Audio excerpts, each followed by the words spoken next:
The Bostonian is Matt Perrault. This is our city. The book is Dave Sharapan. Pay him.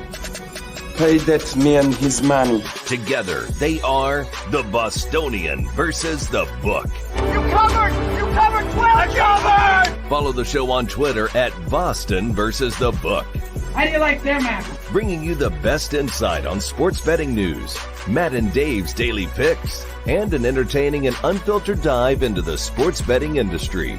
Here's Dave Sharapan and Matt Perrault. And here we go.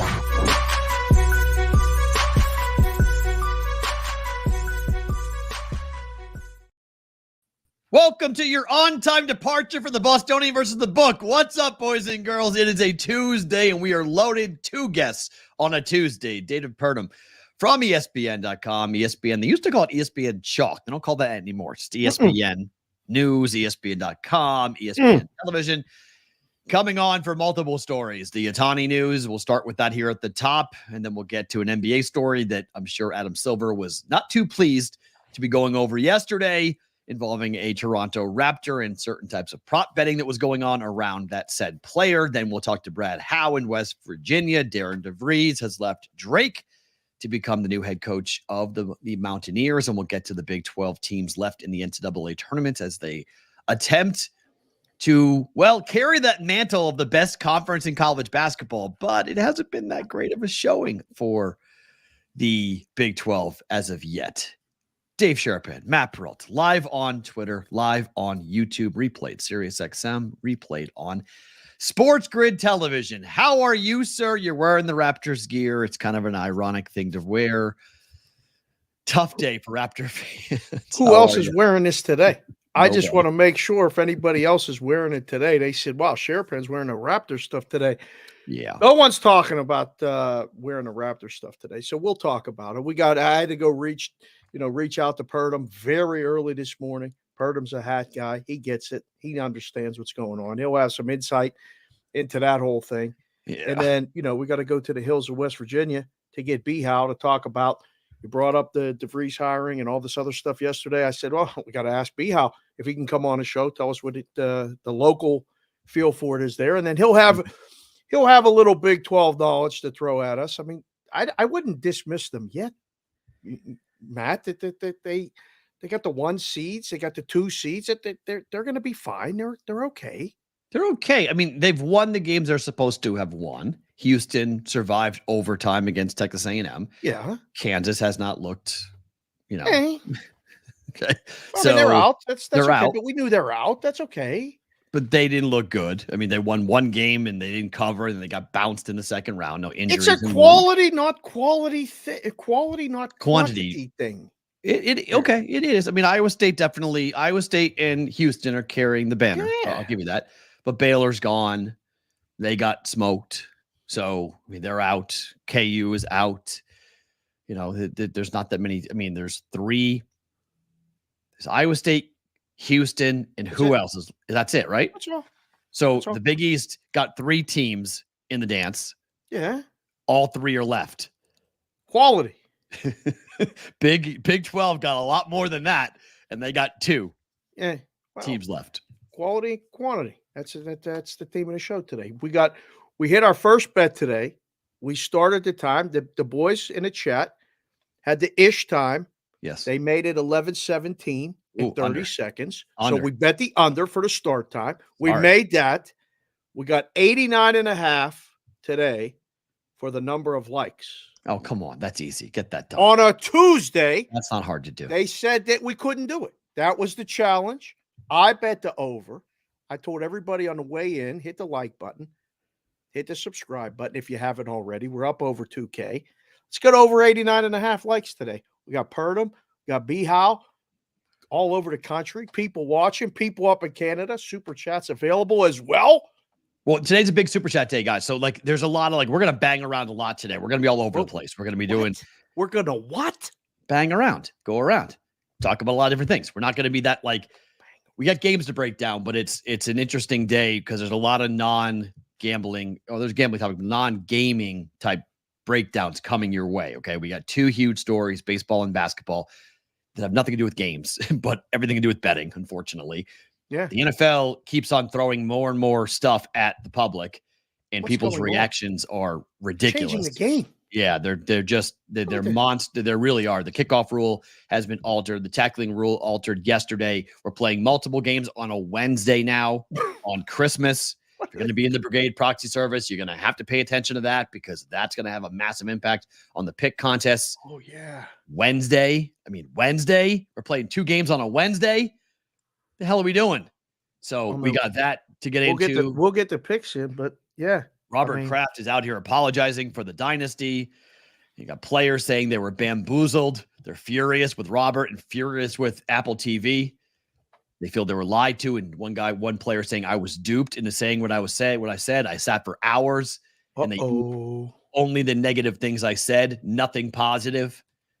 So yeah, the dynasty is looking like a trash can thing. Like it's not good for anybody involved. Yeah, people are running away. Robert Kraft is running away from it because everyone's saying it's his fault that you did this. You had to have had approval. You had to have seen it before it came out. Whoa. And you didn't edit it. You didn't say, hey, this is way too negative. This is way too, besmirching of Bill Belichick. Oh, no. No, there's all that going on right now today. So we'll get to all that. So if you got something you want it, super chat it in our YouTube. It's not there. If you guys on Twitter, it's not there. Got to come over to our YouTube channel. Go find it at Boston versus the Book on YouTube. Come on over and you guys can super chat and give us a question, answer, topic, whatever you'd like us to discuss. All right. What happened yesterday? Before we get to Purnum, well, let's set it up. You guys are going to hear a lot of this now over baseball. I thought it might be a positive thing. We're going to play this stinger over and over again, but not right now.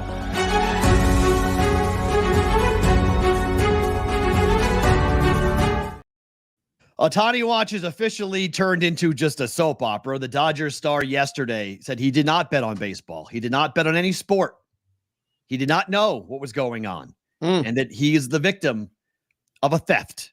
His interpreter stole a massive amount of money for him, and he had no idea about anything that was going on with gambling and betting with an illegal bookmaker in California who is now tied to other things that will, wait for it to play out with the federal authorities. But the feds are involved. The IRS is involved. No questions were asked yesterday. It was Shohei and a different interpreter at the podium. No local cameras were allowed inside that press room. Only one camera sending out the television feed to MLB Network and to LA TV stations. What was your takeaway from that whole entire scene yesterday, Dave? He came out with a fastball. He did. That was about 98 right down the middle. And he said, hit it. I was impressed that he addressed what he needed to address on the offensive. Are you buying the story? I don't know if I'm buying anything yet. This is on layaway. This is not. I ain't buying nothing yet. We're waiting to see. We're going to learn more, and where we're at in Vegas, and things being looked at by a lot of people, a lot of those groups that you go by like 3 letters, those agencies that use 3 letters for abbreviations and like DOJs and FBI's and all that other stuff. The IRS as well. They're looking at everybody apparently. But yeah, that's one of those things, P-Roll. I don't know about you.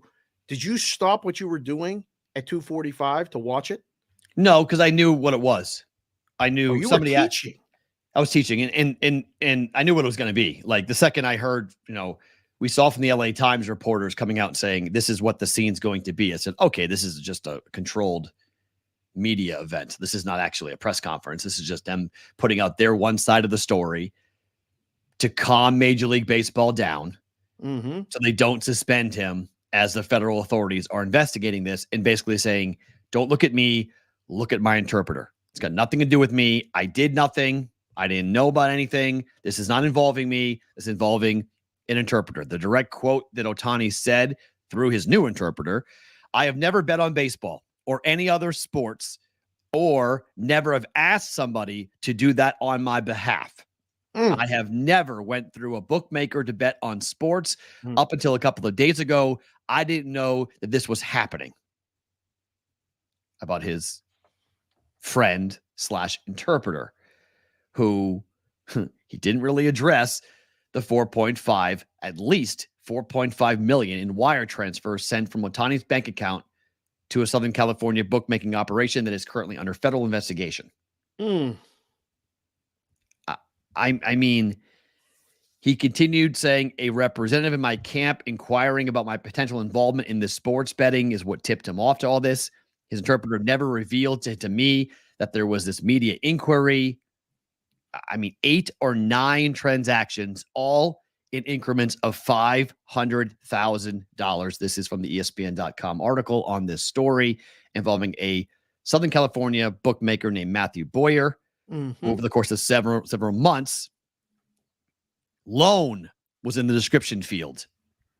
Loan in the wire transfer. Like, when you do a Venmo, you can say like what it's for. Oh, that was the subject of it? Yeah, it said loan. I mean, in hindsight, like maybe not put that on there. I don't know, maybe. Right? That implies you're getting it paid back. That was a one-way transaction.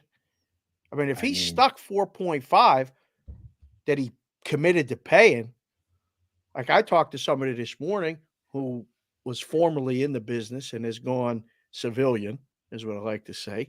He said he's probably stuck 9. The bookmaker is? Or Ohtani? The guy paying. Just give me 4.5 and we'll call it a day. That might be what the settle up figure was. Because once you got, once you're buried, a lot of times you make an arrangement like, look, I ain't paying you what I owe you. I can't. I don't have it. Well, give me what you got. 1-800-BET-BUTCH. Is that an actual thing, Butchie? You got, what happens if they text that number? Butchie wants that action. Butchie wants the action. Butchie wants it. 4.5 mil. I'll take the action. Let's go. Well, actually, I saw some people making comments and tweets that were going like, geez, there's probably going to be a lot of people looking to get that account. If that was a real account, his limits are way up. They're going to try to find eBay. Say, hey, you can't do it no more. Give us the account. We'll do it. Okay, so we've got that story on the books. Yeah. Let's just bring on David Purdum because he could explain the NBA story because I don't want to keep I don't want to keep him waiting because the NBA story is absolutely insane. He is the one and only David Payne Purdum joining us on BVB. David, Matt, and Dave, how are you? Good to see you again. I'm good. I'm trying to get centered up here. How are you guys? Get centered up perfect because you look perfect because you ducked me in Vegas another year and I'm going to find you. I'm coming to the ATL. I'm going to find you when you don't know I'm coming. Thank you. This time it was my fault. This time it was my fault. Before it was you, though.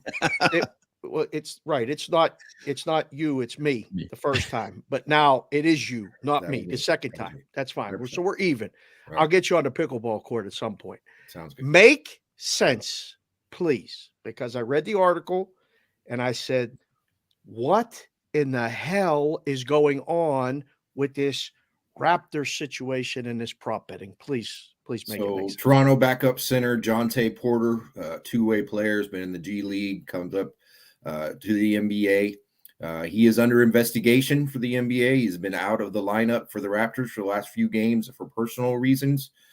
He is under investigation because there was irregular betting activity attracted on his player props from at least 2 games. The first one was against the Clippers in January. Some sportsbooks saw some increased heightened action on Porter's props. Probably not a lot of betting on Jonte Porter props on a regular game, I wouldn't think. Suddenly there was a lot of money coming in and trying to bet on Jonte Porter. Well, he goes out and plays maybe 5-6 minutes, somewhere around there, leaves the game. So all the unders hit. Okay. Sportsbooks are like, whoa, that was a little weird. Okay. Month later, just last Thursday, same thing happens. He's playing the Kings. All this money starts flowing in at sportsbooks on the under his rebounds, under his three-pointers made, under points, under assists, all this stuff. Again, he goes out, he plays 3 or 4 minutes, comes out of the game, Official report was he had the flu. So sportsbooks flagged it, went up to the integrity monitors. Integrity monitors made the league available, aware of everything, and now they're under investigation. So DP, is he, because like a lot of people are making the leap that he was betting. It might not be, I mean, like that could be part of the investigation, but that's the volume of bets all one way under is really the investigation is. They may unearth at some point that he could be involved, but that's not the initial point of the investigation, correct? Well, we don't know. We're trying to, that's what the investigation will detail. It was not just one account. Certainly, there were multiple accounts betting this all at once. So we do not know who are behind those counts. We know at one sports book they tried to bet $10,000 to $20,000 on under props, which is pretty ridiculous, as you guys know. Yes. A regular prop bet limit, maybe you get 1,000, maybe you get 2,000 if you're at the counter and you got a good relationship. Get anything more, you better be a VIP with privileges. But most of these bets are probably $50, $100, something like that. So not only were the action on a low profile player like Jonte Porter increased, there were big bets too. So it stuck out pretty easily. David, if this bet or these bets won for the books, do we find out about this stuff? Because these stories always are popping up when the book is losing. And I just wonder, are there ever stories where there's this quote irregularity, a low profile NBA player gets heavily bet and the book wins?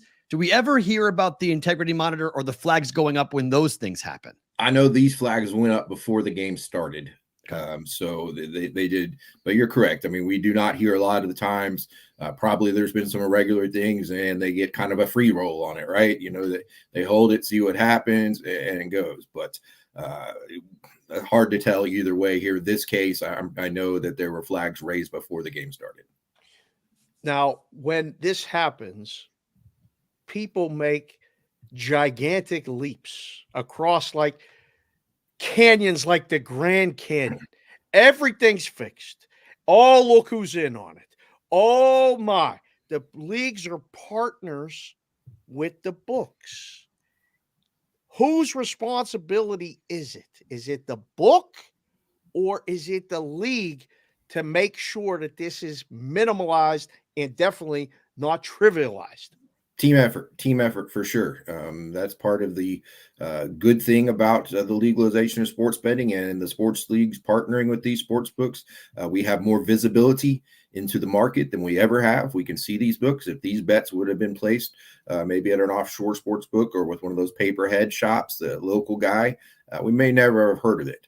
So, there are some good things about legalization, and it's the visibility we see. Now, the question is this increased access to sports books and sports betting and the media ad blitz that we're seeing all the time, is this causing some of these scandals to happen? Is the access just too easy? These guys can't handle it, and they're making mistakes, bad judgment. That's not something for me to decide, but it's certainly a plausible line of thinking. David, I want to take a 30,000-foot view of everything going on right now. I want to talk about the Ohtani story for sure, but first, we've got the Temple story that was obviously a gigantic one, the Ohtani story which is an international one, and now this NBA story. Is this just now our life? We're going to be talking about these types of stories for the next 10 years, or is this just because we're starting to figure out how to be working in the legalized world? I think the latter. You can also throw the Jaguars employer who was using the team credit card embezzlement. There's been certainly an uptick of these, all the suspensions from the NFL for guys violating the gambling policy. There is an academic theory. I've talked to you guys about it before. They call it the adaptation period, and it's when an illicit activity, such as sports betting, is brought into a regulated environment. Society kind of struggles, right? What can I do? What can I not do? Guys that don't make good decisions. How can I get away with this? And so forth. Eventually, there's enough deterrence. There are enough bad stories that come out and bad outcomes. Guys lose careers, millions of dollars in salaries, and the deterrence starts to work, and people start to wise up. Hey, I got to stay away from this. So I hope that's the period we're in right now. I hope this is not an everyday thing for us in the future. We still have several big states still to come on board. Texas, California, for example. Once those two, that'll be another adjustment period, I'm sure. So I think we got most of the adoption period, what I've understood, is supposed to be like 5 years. So I'm thinking this is more of a 10-year process for us. Right. I think you're right. I think it is going to take longer than people would have liked to believe. I mean, but we're 5 years into PASPA. We're getting these stories now, and everybody's coming at, are the leagues doing enough to educate the players, at least on a professional level? Because I don't think they're doing enough on the college level. I mean, but the college world is completely different with the NIL. Everybody's trying to grab what they can get, however they can get it. But the responsibility, both in the content space, one, you really kind of got to educate yourself. I mean, your writing is, thoroughly researched before you publish an article. Matt and I talk about everything we talk about multiple times before we talk about it on the show. How much of the leagues talking to the players about, like, guys, we mean it. You really can't be involved with this stuff. A lot. It happens. There's preseason. They go over it. There's also signage throughout the, locker rooms and facilities. So there is plenty of talk about it. I have little sympathy for anyone that says, well, I just didn't know. I'm an NBA player and I didn't know I couldn't bet on the NBA. That makes no sense to me. I don't buy that for one bit. So yes, we need to educate. We need to continue to educate and improve our education process and make sure it's getting through. But sometimes it's got to come on to these guys to go, hey, deep down, I know I'm not supposed to be betting on the games that I'm playing in. I mean, that seems kind of obvious, right? Is it confusing that the different leagues have different rules? Like in the NFL, an employee can't walk into a sports book, but in the NBA, the GM can bet on the Super Bowl and nobody cares. Do we need uniformity between the leagues as to what's going to be allowed for their players and employees? Well, the one uniformity that we have is that you cannot bet on events that you're involved in, right? You cannot bet on the NFL if you play in the NFL. Those other little things, they're nuanced, right? We had the NFL thing where you weren't allowed to place a bet at the facility or on the road with the team. And I can see where people get confused on that. And they've walked that back a little bit. The punishment isn't nearly as severe as it used to be. But, we all have jobs that have rules and we are educated on them. You have to go through the training process. And, you sit there and watch it and your eyes kind of roll back in your head and you maybe take a little nap and then you come back on. But the bottom line is, again, guys, you're playing in the NBA. Don't bet on the NBA. Come on. Yeah. I mean, you just told everybody watching the show to take a nap during their training sessions. DP, I don't know if we can advocate all of that, but it happens. I mean, we've all nodded off and done it. Not falling asleep and it's just dominating all conversations. I'm getting calls from a lot of people about Ohtani, and I think people talking about making leaps. Why are people making the leap even after his statement that he's the one betting? That's not what they're investigating right now. They're just investigating the wire money transfer. How did he not know that his interpreter hired person was taking the money? The investigation isn't yet a gambling story, is it? Yeah, it's a gambling story. I mean, they're certainly going to want to know, did he bet on baseball? If I'm Major League Baseball, that's what I want to know. And then I want to find out, was it Shohei feeding his translator the bets? Hey, place these bets for me. He said he didn't. I'm going to take him at his word. I never bet on sports, never bet on baseball, certainly. Take Ohtani on his word right there. But if you're baseball, you got to confirm that, right? You've got to look and you say, give me your phone. I want to see your text messages with your translator. I want to see the betting records if we can get a hold of them and all those things. So I do think it is still very much a gambling until we completely rule those out with concrete evidence. That's the questions I want to know. David, I'm turning 47 coming up next month. I vividly remember coming into my broadcasting career covering Balco, covering steroids, covering A-Rod, standing on 60 Minutes, watching all sorts of players. Mark McGuire, I never used steroids. I never touched this stuff. Right. We found out they all did. We found out they all cheated in some form or fashion, and it became known as the steroid era. Watching that Ohtani thing yesterday, I was like, uh-oh, this is starting to feel a little bit like what we've seen before where players come out and deny it. The difference is this is a federal investigation with real teeth. Using steroids was just against the rules of baseball. It wasn't against the rules of society. Do you think this is going to end with somebody in handcuffs? Well, not being Ohtani, just someone's going to be arrested for this story?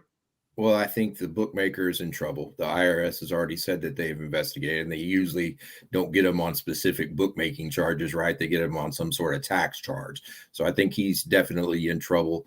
We've known that he's been under investigation for quite a while. So certainly he's in trouble. The wire fraud issues here, if the translator was sending that out of Ohtani's account without his approval, which is still kind of crazy to me. Do you really give somebody your bank account and let them just do what they need to do?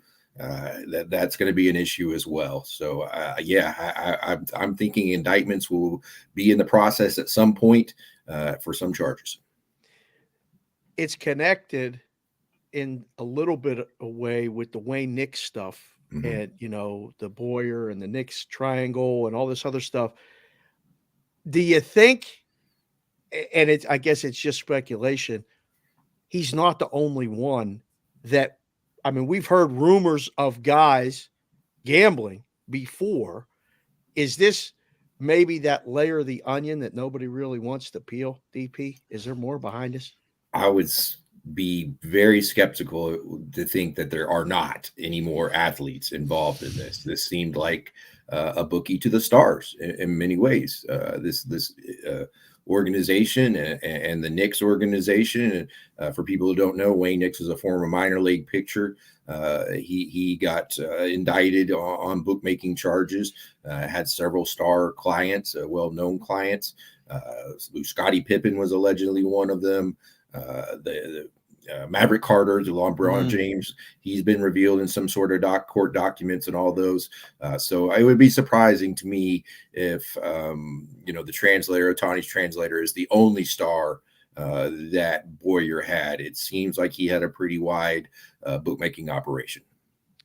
In terms of where we go forward from either this baseball story or just the gambling story as is, when you're talking to either someone involved in lawmaking or someone involved in politics of some form or fashion, where are we with this story on a big level in terms of gambling and the government? Are we going to see the federal government wanting to get involved, or is it still going to be left up to the states? Because it feels like it's the wild, wild west. And right now, some people aren't very comfortable with it being the wild, wild west. At least 2 federal bills have already been introduced in Congress that is trying to rein in the betting industry, the advertising, trying to get more funding to problem gambling. It's coming. I think when we were talked right before New Year's, I think you asked me for my New Year's prediction, and I thought it was backlash. I've been surprised how aggressive from the beginning the big sports betting companies and the sports leagues have came in this. They didn't seem to have as much caution as I thought they would. Never thought we'd see sports books in stadiums, things like that. Didn't think we'd see 6 or 7 ads in games. I thought they would take it a little bit slower, and they haven't. And I understand that from a business standpoint. It was a consumer a battle for consumers, right? A customer acquisition battle, right? So you got to get as many as you can as quickly as you can. And then maybe you get pushed back. And now I think we're headed to it. I completely believe that we will have some sort of pullback, whether it's caused by the federal government or if it's just the sports books realizing if we don't do this, they're going to come in here. So change is coming, and I think it's really needed, to be honest. But David, why are people in our space? Because I agree with you, everything you just said. But whenever I say publicly that the federal government's going to get involved with sports betting, I get massive backlash from people in the industry saying the federal government's got way too many other things to worry about. They're not coming after sports betting. Is that at all plausible that like the feds are going to turn a blind eye and leave it alone? Because it sure didn't feel like they're going to do that. Well, Congress doesn't get a lot done. Let's be honest. They struggle to get past anything. So for them to pass sports betting would be pretty historic in a way. But I do think that this has risen to that level. I mean, we have the bills coming in. We have the politicians' attention. They're tired of seeing the advertisers. Their constituents are coming to them and talking to them. There's this uptick of scandals It's all leading to some sort of intervention. I think the industry is just scared that the government's going to come in.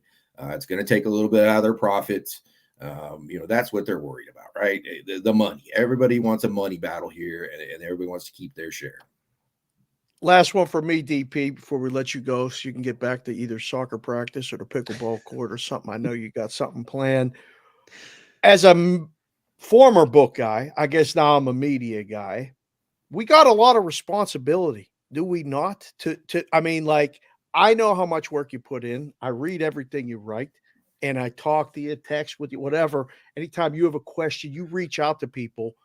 Why don't people do that more in the space? Like, why don't they, does everybody just, everybody's just flying close to the sun, the leagues, the advertising's in everybody's face.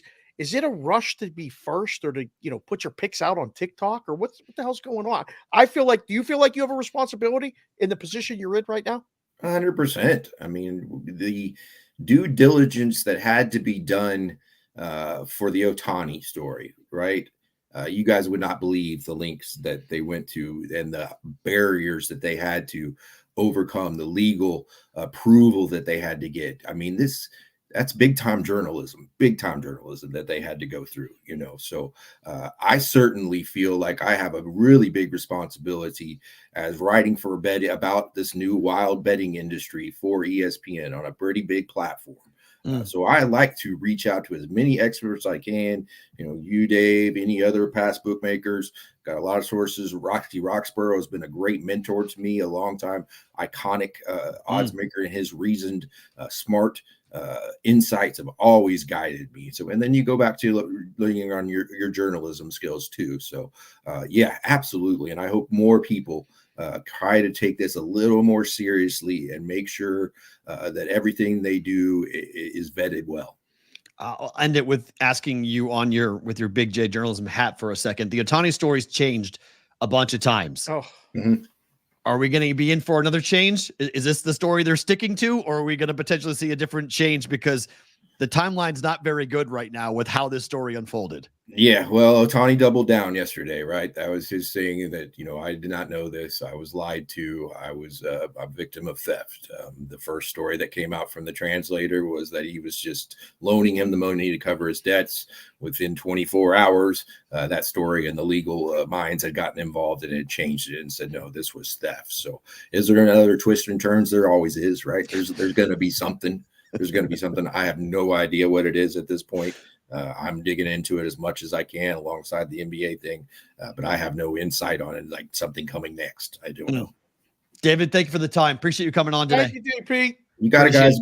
See you. That's David Purdum from ESPN.com. You guys can go read all of his stuff covering the gambling world on ESPN.com. We appreciate his time today for sure on that. Dave, I'll ask you the question I just asked David. Do you think we're done? Is this the final story, or are we going to get another twist?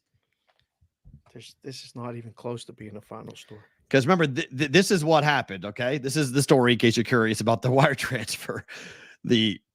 Tuesday, it was arranged by Ohtani's reps where he told ESPN that Ohtani last year paid off his gambling debt. Ohtani had no involvement in the betting, but after the interview, Ohtani's spokesman disavowed that, saying, no. Ohtani didn't pay that off for you. He'd been the victim of theft. On the same day, we saw the interpreter hugging it out and smiling as the team beat the Padres 5-2 in South Korea. Then later that day, they fired him, saying he was a thief who stole $4.5 million. MLB last Friday, opened up an investigation into the story. The IRS confirmed that, yes, they are also investigating. The DOJ confirmed, yes, they are also investigating. And then Ohtani yesterday came out and said, I had no idea what he was doing. I had no clue. And I went, sorry, Will. Holy shit. It's A-Rod on 60 Minutes. Like, well, I've seen this story in baseball way too many times. Jeez. Where these guys sit there and look at the camera and just straight up lie. Man, and everyone's like, there's no way. Why would he do that? He can't sit there and lie. He would never lie on TV, right? You never say that outright. Anybody asking questions? Well, no. Anybody actually having him explain the timeline? Well, no, it's we're taking it for face value. You know, it's Ohtani. He's going to tell you the truth and you're going to trust him. Why the hell would I ever trust a Major League Baseball player ever again? I'm 47 years old. I lived through the steroid era. We were lied to on podiums for a decade. Not buying Ohtani's story from yesterday. I mean, I wanted to buy it. I did. I was like, all right, well, DP just said it. He doubled down. He said, this is it. Now, is this the end? I think this is the beginning. Right. This is the beginning. They would love for that to be the end. Last chapter, close the book. They're trying hard. This guy goes away. You know, the guy didn't go to Cal Riverside. The guy didn't make this. He didn't do this. He didn't do that. Okay. What did he do then? Because I don't know if he's taking one for the team. If he is the fall guy, he's gonna pay. This is gonna be very bad for him. Do you remember Ryan Braun? Yeah. Remember how Ryan Braun was like, the mailman brought my stuff and like I thought I was taking something else and like I don't know what I was putting in my body, but that was like bad. It was really bad. And he was at the podium and he said, I would never use steroids. Yeah. Never use it. Well, yeah, Never. I used steroids. I used it for a long time, actually, but I don't know. Don't ask anybody how I used it, but I did use it. I used it for a long time. Right. I mean, Pete Rose is out there cracking jokes. Pete Rose was like, I need a translator. I should have had a translator. He's laughing about it. Yeah, I saw that video. Whew. CBW just said it in the chat. Good job, CBW. Always pointing out these things to us. This is the story of my life, Kevin. Just tell the truth and never have to worry about remembering the lie. The only way. That's the story of my life. That's how I live my life. It's easier that way. I gotta remember what I told you because it's the truth. It's much easier. I think it's much easier to just live that route, but there's a lot at stake.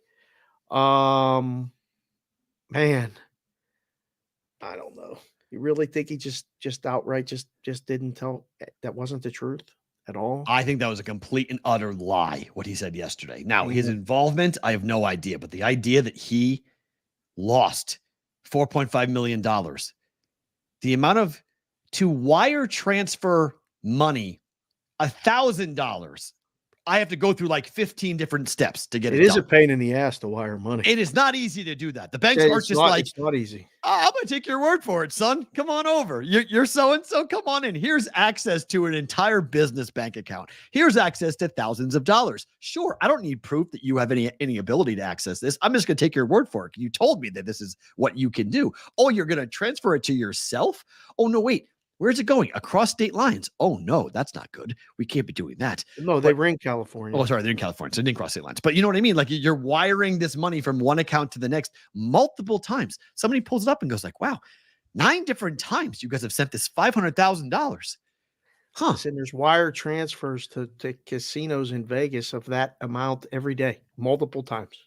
So the amount of money, I think we have to step back because that's what people with money do. They wire money. People wire money to the cage in Vegas to come. They wire $2 million to come and gamble for the weekend. But there's a law on that. Know your customer. To the cage to gamble. What are you doing with that money? Well, yeah, but you have to know where the money's coming from. You're supposed to know where the money's coming from. Okay, but you're supposed to. There's still a law for it. This is baseball paying off an illegal bookmaker. This has nothing to do with baseball. It was a loan. He said it on the thing, remember? Just loaning him the money. Friend needed the cash. Because this, I will say this, that actually does make sense to me. Because let's say you are somebody who gets really in deep and you're in trouble. Yeah. And you just go to Shohei and say, look, man, I got a bet. It's going to hit. I can't lose. I just need the money to be able to get back. I got to get whole. I'll get your money back. I promise, but I got to make that play. It sounds like a problem gambler. It sounds like someone who's addicted to gambling and has a problem trying to bet their way out of it. That I buy. That it was a loan. Then maybe Shohei said, look, I'll just give it to you to pay off. I'm helping out my buddy. My buddy's in dire straits. I'm going to help him out. That makes the most sense to me. That means he knew, he was aware of it, and he knew what it was for. I don't believe Shohei was betting on baseball. I don't believe he has a gambling problem. I don't believe the guy's the fall guy. I do think the gambling was going on from his interpreter. Well, that's what a bookmaker does, is take bets. So it was no, I mean, they weren't getting him tickets. You're They right. weren't getting them. I mean, it was betting. Somebody was betting. Yeah, I mean, Ohtani makes $60 million a year. Yeah, off endorsements. Okay, Ohtani's $1 million to Ohtani right now is probably like $100 to most people. It's not a big deal. It's like whatever. So you go to him and be like, "I'm in real trouble. This guy's gonna kill me. Like I owe him $10 million. He's gonna throw me off a cliff. I have to." And Ohtani's like, "You're my good friend. I roll with you. All right, man. I'm gonna give you this money."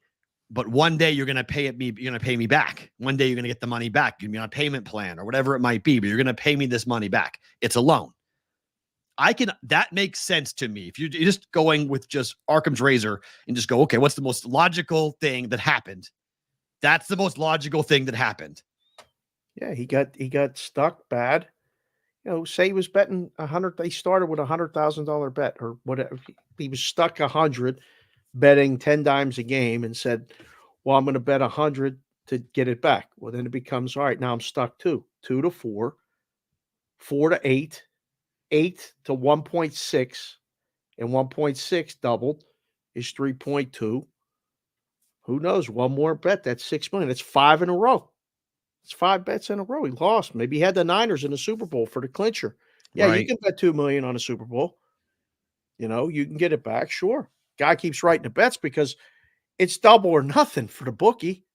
Well, right? Also, that's to say that it was also done over a short period of time. Who's to say this wasn't done over a long period of time? It'd be 3 years. Right. Who's to say he just kept running the meter? The meter kept on going up and up and up. And then the guy got in trouble.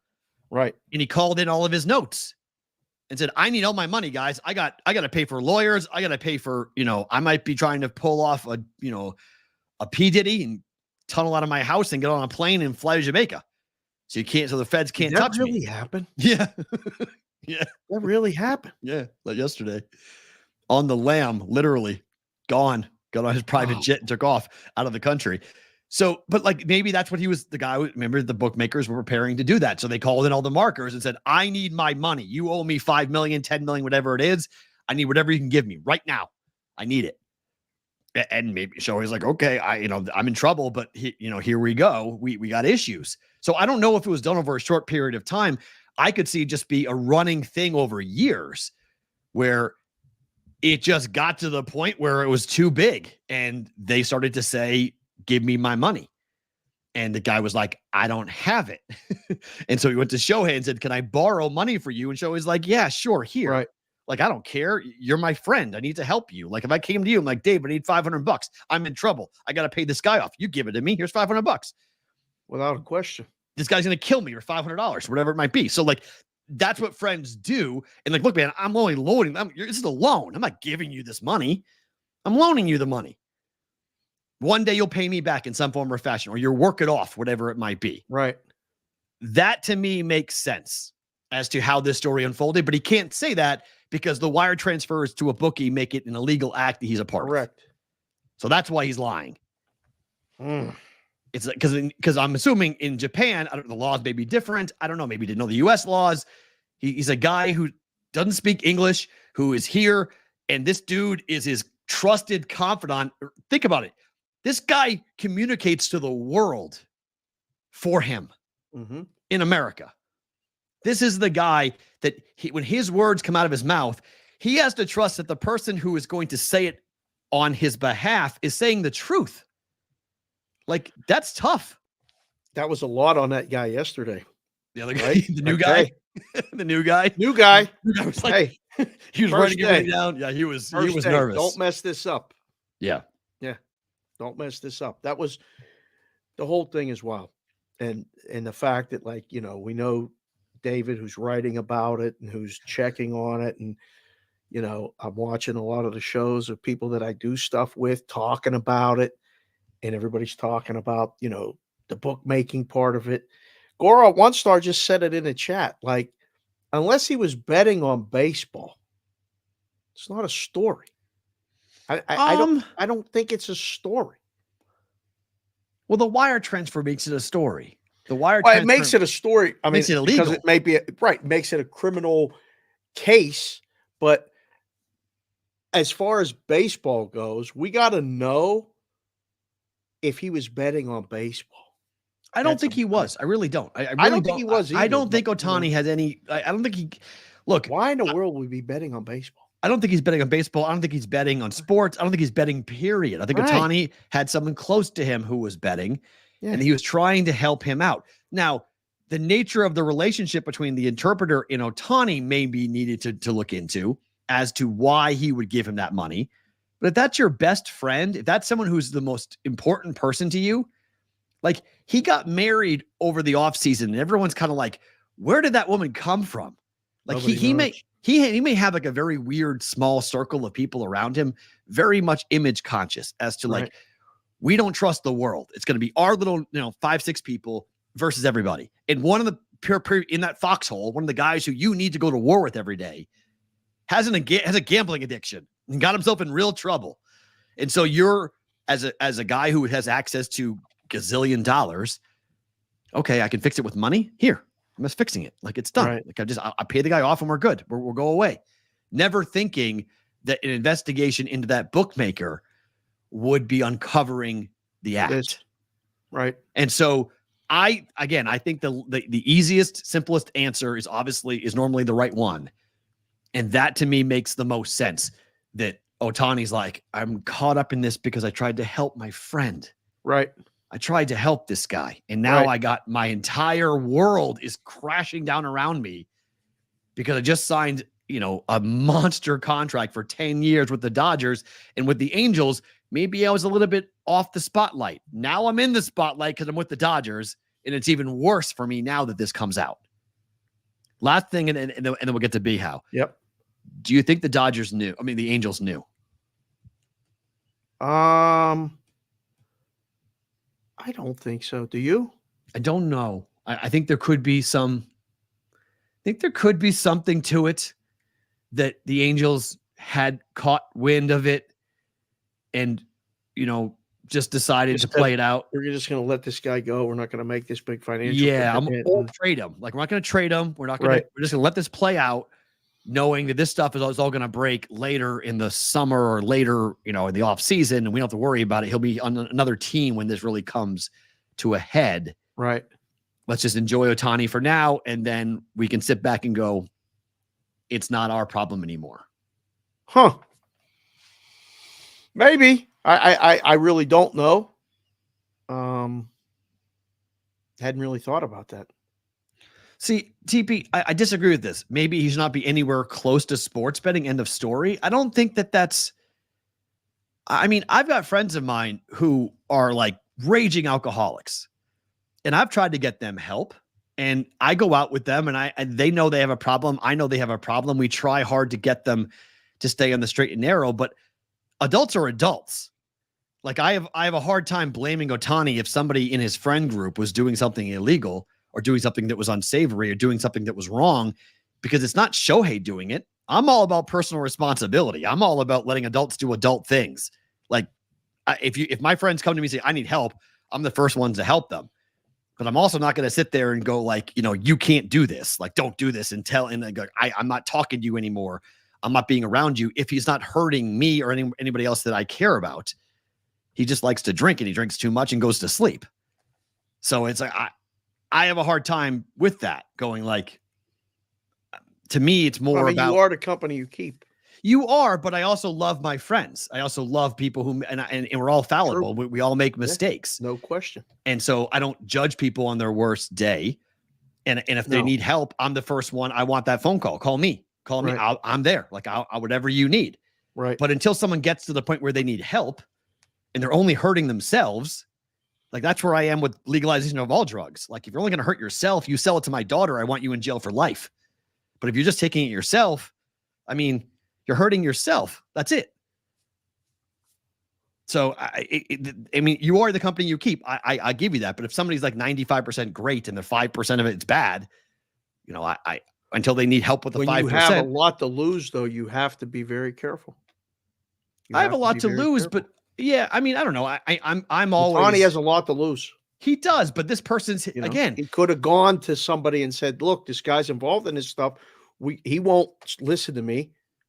I can't. You got to get me a new interpreter." I mean, but he's from a foreign country with a different culture. This is the guy that's been with him. This is his guy. Again, that's what I mean. The relationship between the interpreter and Ohtani is something that I think we'll be learning about later on. When they started working for him, he came from the Angels. That's what they just started working together. No, this is hold on. As far as I'm concerned, I was told that they've been together for a long time. A long time, meaning how long's Ohtani been in? Yeah, years. Okay. So that's a long time. My point is, yeah, but they're not lifelong friends. No, but this is somebody who you come to a foreign country. This is his mouthpiece to the world. Yeah. You don't know the language. You don't know the cultures. You don't know the custom. This guy, you're leaning on him for everything. He ain't the only one that speaks Japanese. He's not, but he may be the only one Ohtani trusts. If Ohtani trusts him, that's the only one he trusts. Is Ohtani is. Well, that's on Ohtani. You have to be responsible. Yeah, if he you trust does. the wrong guy, you could get hurt. This is what's happening, right? Of course. Whoa, just lost B-Howe. Uh-oh. Let's see if B-Howe can go. I was about to go to him, and B-Howe just snapped off for some reason. So let's even get B-Howe back on. There he is. Okay, I don't know. I don't have. I think Ohtani is responsible for what he has done, but it sounds like the legal advice is to deny until someone gets you with a smoking gun. What if it's all true? What's all what true? If you really didn't know? If that's the case, I would like to see how the bank allowed someone access. The guy would have had to have access to Ohtani's funds. Yeah. Meaning his name is on the bank account. Correct. You want to explain to me why Ohtani's translator's name is on the bank account? Just said they're boys. They've been together for 6 years. I don't care how big of a boy I am with somebody. I'm not giving them access to millions of my money. There's 10 million in the account. That doesn't even matter. I don't know. That to me is I would like to know what that is. We cannot wait to find that piece out. The banks are going to have to, through the disclosure and the FBI and IRS investigations, we will find that out. Right. We'll find the answer to that for sure. All right, let's go to West Virginia. Let's talk to our guy, Brad Howe, about what's going on in his neck of the woods, because there's a lot of things going on in his neck of the woods with a new head coach coming in. Darren DeVries will be hired as the new head coach of the Mountaineers. Brad, Matt, and Dave, how are you? Good to see you. Hi, guys. Thanks for having me. I hope you can hear me okay. I'm fighting weather. I got tech issues with the headphones, so I hope you can hear me okay. You sound great. Yeah. Looks good. You're inside. Are you safe inside? You got practice just got canceled. Is that what the text said? Yeah, we had a game last night, Dave. Softball, middle school softball, played last night, played tomorrow night, tried to get some work in today, but rain just started up, so we're canceled. So we hustled back to the home studio to join the boys here. How's nice. The body? Are you good? Are you in midseason form with the pitch of the BP and hitting the infield and all that stuff? Yeah, thanks for asking, Dave. As you get to the advanced age that I am, at a heavy off-season regimen of yoga after the blown calf and the blown hammy last year. So far, knock on wood, I'm in good shape. Same leg or different leg? Matt, unfortunately, different legs. No, that the makes right sense. calf in BP. That makes sense. Left hammy when I was bending over. It was a rough summer for this old boy. But that makes sense, though, because that would mean for compensation's sake, you had an injury and you were overcompensating, so your other leg gets hurt. If it's the same leg, then I would expect that was going to be the dog to answer, as it was the same legs. That does make sense that it was on different legs. All right, Tell us about the reaction here, because I have known Darren DeVries for many years. He was on Dana Altman's staff for years at Creighton. When Dana went to Oregon, he chose to stay because he's an Iowa guy, didn't want to leave the Midwest. So Coach McDermott kept him, and then he got the job at Drake. And he's been a very good head coach, tournament 3 of the last 4 years for Drake. His family is Iowa royalty. I was stunned that it was West Virginia that he took the job offer from. What's the reaction in West Virginia about Darren DeVries? Yeah, pretty excited, Matt, and for a lot of the reasons X and O and basketball-wise that you outlined. And I'll go a little bit deeper, and let's talk about some of the culture fit here for a minute. But part of the reason basketball-wise that you're excited, you mentioned the success there at Drake, but you can go even a little bit further. Drake's been to 7 NCAA tournaments in its history. School history, only 7 NCAA tournaments. Darren's got him to 3. So really good X and O guy. My NBA guys and basketball guys that I talk to rave about his abilities on the bench as an X&O basketball coach. So really excited from that standpoint. As far as the culture fit, I'm not sure it gets a whole lot better. And from my understanding, the fit goes both ways. Darren, very excited about this.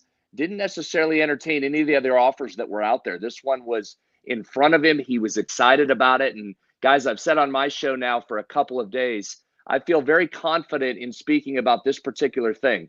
The idea of moving from Iowa to West Virginia, Matt, I'm an expert in it. I've done that. I made that exact move a long time ago. I've been to Appleton, Iowa, where Darren is from. I've lifted in the Appleton Parkersburg High School weight room. In fact, I joked with him the other day, said there will only be 2 of us in the entire state that have done that, me and Darren DeFries. So I know exactly where he's from. I've got friends that are around him. I think this is going to be a wonderful fit, guys. I think he fits exactly into what the state of West Virginia is, which is a state made up of a bunch of small towns. I think West Virginia fans are going to embrace Darren DeFries. I think they're going to look around and say, hey, that guy is one of us.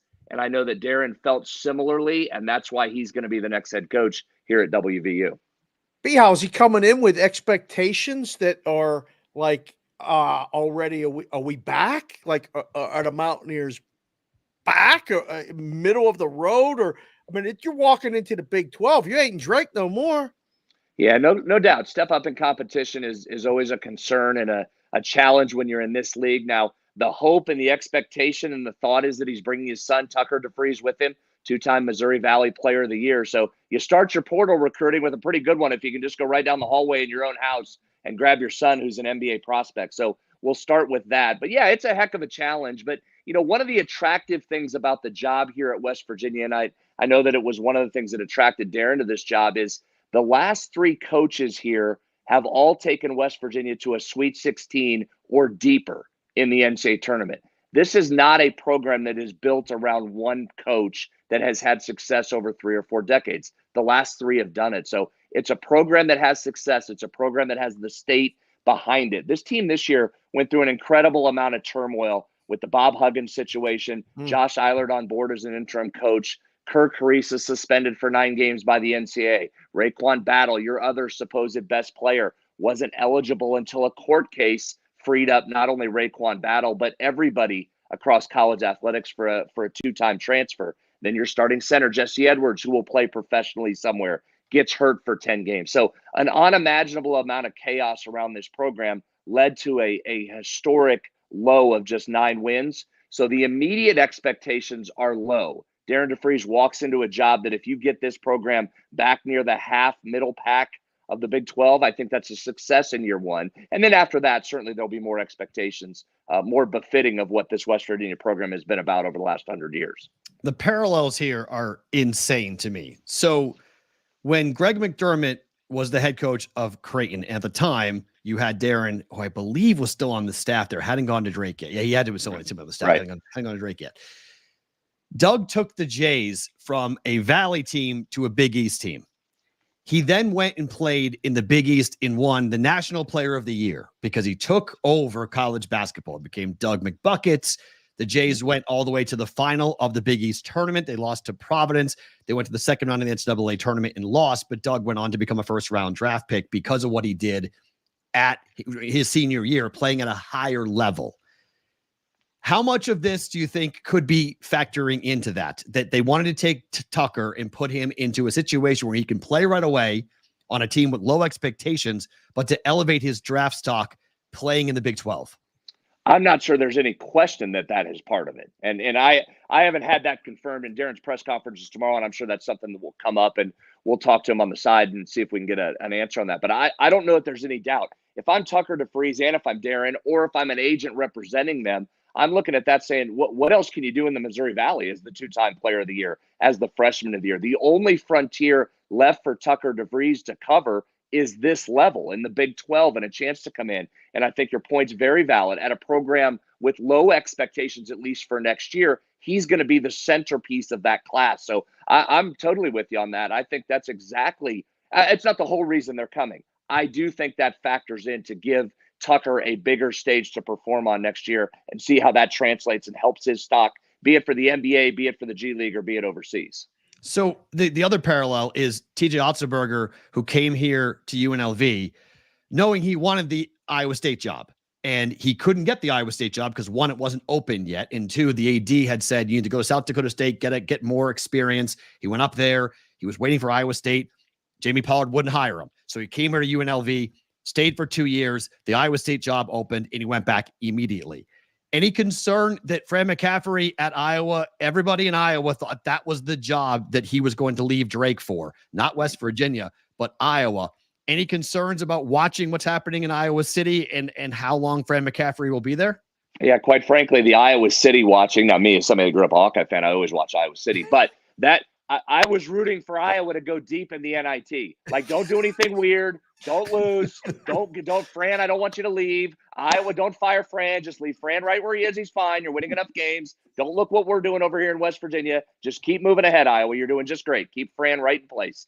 So, yeah, that was absolutely a concern, and you're 100% right on that. That was the belief here. I think the one difference in that, though, is all due respect to what UNLV once was, what UNLV is now, and what Otzelberger left to come back is not what West Virginia is. And so certainly buyouts will reflect that in a contract. Certainly, I just, guys, I have a feeling this is going to be a really good match, and life is a lot about timing, and it might not just be the time for Darren DeFries to be the Iowa head coach. And my expectation is he took this because he thought the same thing. If he thought that Iowa job was imminent, he wouldn't be coming to West Virginia.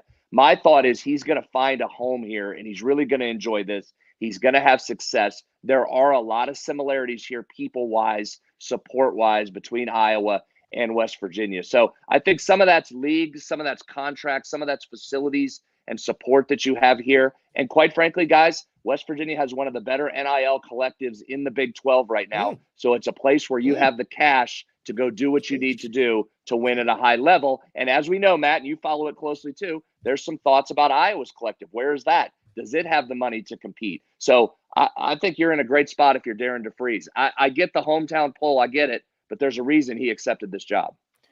Is it time for Iowa State in this tournament, B. Howe? Is it time for Houston? Can the Big 12 get this matchup in the final? Can both of them? Is it either, neither, or both for the Big 12 in the Final Four? Well, that's a good question. How about Houston just skating by the other night, though, huh? Was that something? You and I talked on Sports Grid the other night. I don't know about Houston. I just don't know. They do something so incredibly well, but then there are other times that it's not there. Iowa State, listen, they've looked really good the last couple of games, but the one question I have about them, in addition to can you score when you need to score, the one question I have, they just benefit so much from that wonderful crowd support. They've, in essence, had home games, not only through Hilton Coliseum, not only in Kansas City at the Big 12 tournament, but Matt, you alluded to it, over in Creighton's building there in Omaha, which was, in essence, a home venue. They got to go on the road now across the United States. How do they play when they get in more of a neutral venue against what is a talented offensive team from Illinois? That's a fascinating style matchup. That tremendous Iowa State defense against the Illinois offense. So a lot of fun coming up. But yeah, those are definitely in Boston. Got on my radar. Nevertheless, yeah, in Boston. The game's in Boston. Right. It won't matter because whoever wins that game is losing to UConn, right? Boy, UConn, they're rolling again, aren't they? Last two NCAA tournaments. You know, and Matt, I know you'll cringe if you want to turn yourself off for the discussion about UConn. You won't bother me. That's totally fine. I understand. I will say this about Danny Hurley. You talk about a guy that over the course of a long season, I could see where Hurley, you'd be like, man, this guy is tough for the whole season. You get Danny Hurley in a short motivational setting for just a few weeks. That's really a lot to ask. That team is talented. They're good. Hurley's got it going. That's a tough team to beat now. It is. Oh no, they're going to be in Boston. It's going to be really difficult. Bonkers. I'm kind of in the minority here. I don't think Illinois is going to score on Iowa State at all. And I think Illinois is going to have a real tough time with Iowa State. So I like the Cyclones. And I have the Cyclones beating UConn in Boston and shocking the world. T.J. Otzelberger knows New England really well. He recruits the hell out of it. He'll have a lot of people in the building from the basketball community. He won't be anywhere close to what UConn has in the building. But Iowa State fans do travel really, really well. Mm-hmm. And they are fired up about what's happening in Boston. And they know what they're walking into if they beat Illinois.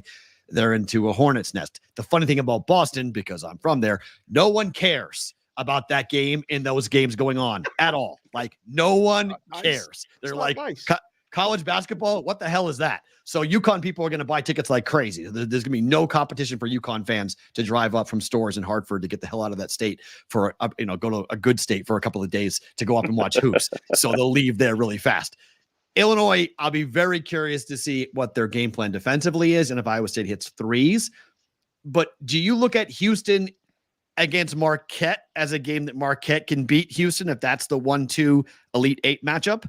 Yeah, Matt, I do. I think that's the same thing. Listen, it's hard to figure out this Houston team. They guard the living heck out of you. And it's the same with Iowa State. So let's take both of them at the same time here.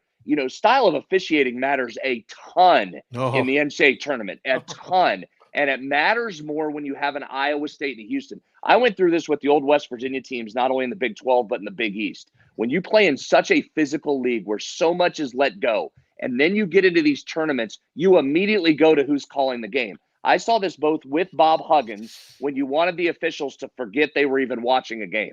Don't call anything, swallow your whistle, nothing's happening here, let it go. I also saw it when John Beilein was here, guys, where it was the opposite. You'd be freed up once you got out of the Big East and got into a tournament where they started calling more. So some of that matters too. It's what these officials let go defensively, because those two teams want to get physical and clutch and grab. Go to Iowa State for a second, Matt. Illinois' key here and the key against this Iowa State defense, if you can pass the ball well, you've got a chance to score on them, because they're going to try and double. They're going to come out on you. They're going to try and force the ball out of the ball handler's hands. If you swing the ball and make the extra pass, that's where they become really vulnerable and you can score on them. So really easy for me to sit and say as I'm talking to you guys, really hard to execute, but that's the vulnerability of that Iowa State defense. Can you pass well enough to move it around and get away from their pressure defense? All right, last one from me. I'll bring it up. Creighton's playing Tennessee. We got to give, this is a really hard matchup. I don't want to say I still haven't decided who's going to win, but it's going to be a style of officiating that may determine this one. Tennessee makes this game physical, ugly, all that other stuff. I think they win. Creighton, we stay outside. We bang some threes. Kalkbrenner does his thing inside. They're going to win. Do you like a side or a total in the Creighton, Tennessee game? No way. Get me all the way away from this one, because I actually like both of these teams. That's what I mean. I think there's some awesome Sweet 16 matchups, and I think this one's right at the top of the list. I wonder if Dalton Knecht is the difference maker for Rick Barnes. I know the record in the tournament. I know everybody gets on him because of the record, and rightfully so, but that's a superstar dude that's having an unbelievable season. So does he make a big enough difference to carry that team through that plays pretty good defense as well? But, man, Matt, I know you like them. I really like this Creighton team, too. They do a lot of things well with multiple guys. So now I know that's a non-answer, and I know you guys like. That's okay. You just muted yourself, too. Watch that. I'm going to enjoy it, but no chance I'm taking a side on that one. Yeah, I think I told Dave I was stunned the Jays are dogs. I was really surprised that Creighton's catching points. I have futures on both teams. I have a 30-1 on Creighton, a 15-1 on Tennessee. So I'm not really going to do anything but watch and enjoy the game, and I'm okay with either team winning. But if I was going to bet it, I take the points. I'm really surprised that the Jays are underdogs because of the way they can shoot. I mean, Tennessee has gone through some really bad offensive games this season where they can't score against anybody.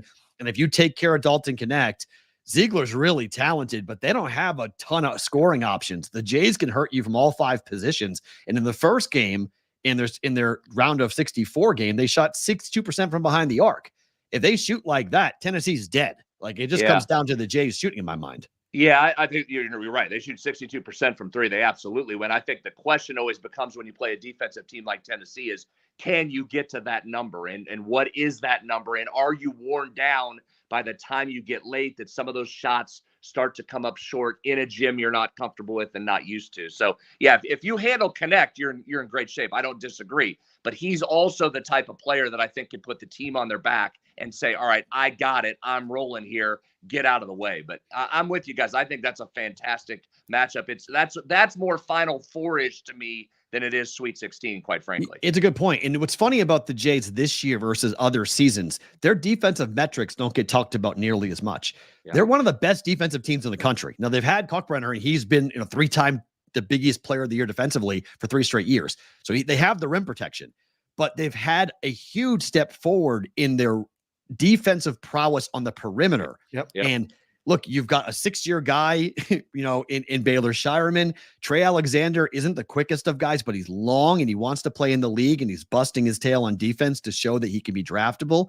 And then Ashworth has been a nice step up. And Ryan Nembhard was a great offensive guard, not a great defensive guard, as we've seen with Gonzaga. But Ashworth can get after you defensively. When his shots aren't falling, he tends to work harder on the defensive end. So I'd be curious. Everyone's saying bet the over. I think the under in that game is really live, because I don't think either team will score a ton, given I like the defensive abilities for Tennessee. But if they guard the 3, that's where Kalkbrenner kills you on the inside. They don't really have anybody in the paint to stop a 7'2" center. Yeah, I'm with. I won't argue much of that with you. I thought that's a tremendous breakdown there. And what's the total? What's the total on that game? 142.5. Yeah. Okay. Yeah. So the other one there also, and I know you guys already know this, so I'm preaching to the choir, that again, the officiating style matters when it comes to the total, doesn't it? Especially against a team and 2 teams that are really defensive. So Matt, your point's very valid. 2 really good defensive teams could be a cold shooting night. But the flip side, or the concern, would be you get an officiating crew that's calling tight both ways, and now we've got a parade to the free throw line, and those free throw attempts skyrocket. Then you start to get a little tight there. So that would be a concern. Yeah, the Jays want that, though. Creighton doesn't foul.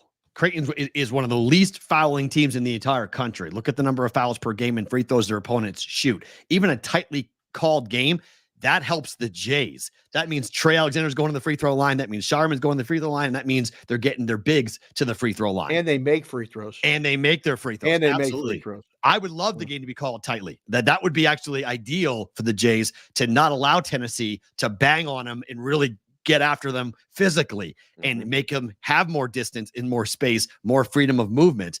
I hope that's what happens. I hope the referees are calling the game tight. It'd be great. Yeah, but you don't want that if you're on the under.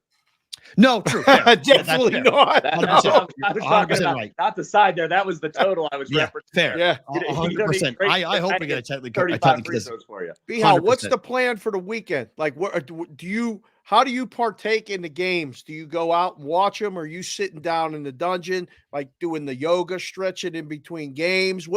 How does Bihal watch the basketball, Final Four weekend? Yeah, I'll be dialed in. I'll be at the house so I can concentrate. Got the multi-screen set up, and we'll be dialed in for all the games with the phone in hand as well. So can't wait for it. Good stuff. Bihal, thanks for the time. Appreciate you coming on today. You're the best. Guys, always appreciate it. Thanks for having me. That being Brad Howe, at Brad Howe07 on Twitter, to go ahead and follow him. Appreciate him fighting through whatever the tech issues he was having at the house for him to come on in and be a part of the program. Good stuff there with him. So that was fun. Were you aware that we were opposite sides at the live shows at Resorts World? Yes. Did the clips, it looked different. I'm used to it was done by you on this side. That was done by you. You just sat down and took it. It's okay. That was where you wanted to sit. I got there second. Your mic and everything was already all set up. No, that was from when you sat down. I didn't put us either way. I hadn't sat down at all. You just sat down. It's okay. My stuff wasn't anywhere near that. You just sat down. I was like, okay, that's fine. I don't care. Because in my mind, because how I see you looking at it, you're in the right place. I was in the right place. In my mind, when I'm looking at it. Now flip it around. That's why we're on different sides. Yeah. So that's why. That was BL just sent me a text. It's sorry for the tech issues. It's not ideal holding the phone during the interview. His arm was getting tired. You could see he was starting to waver. Shake. Like his arm's sore from pitching.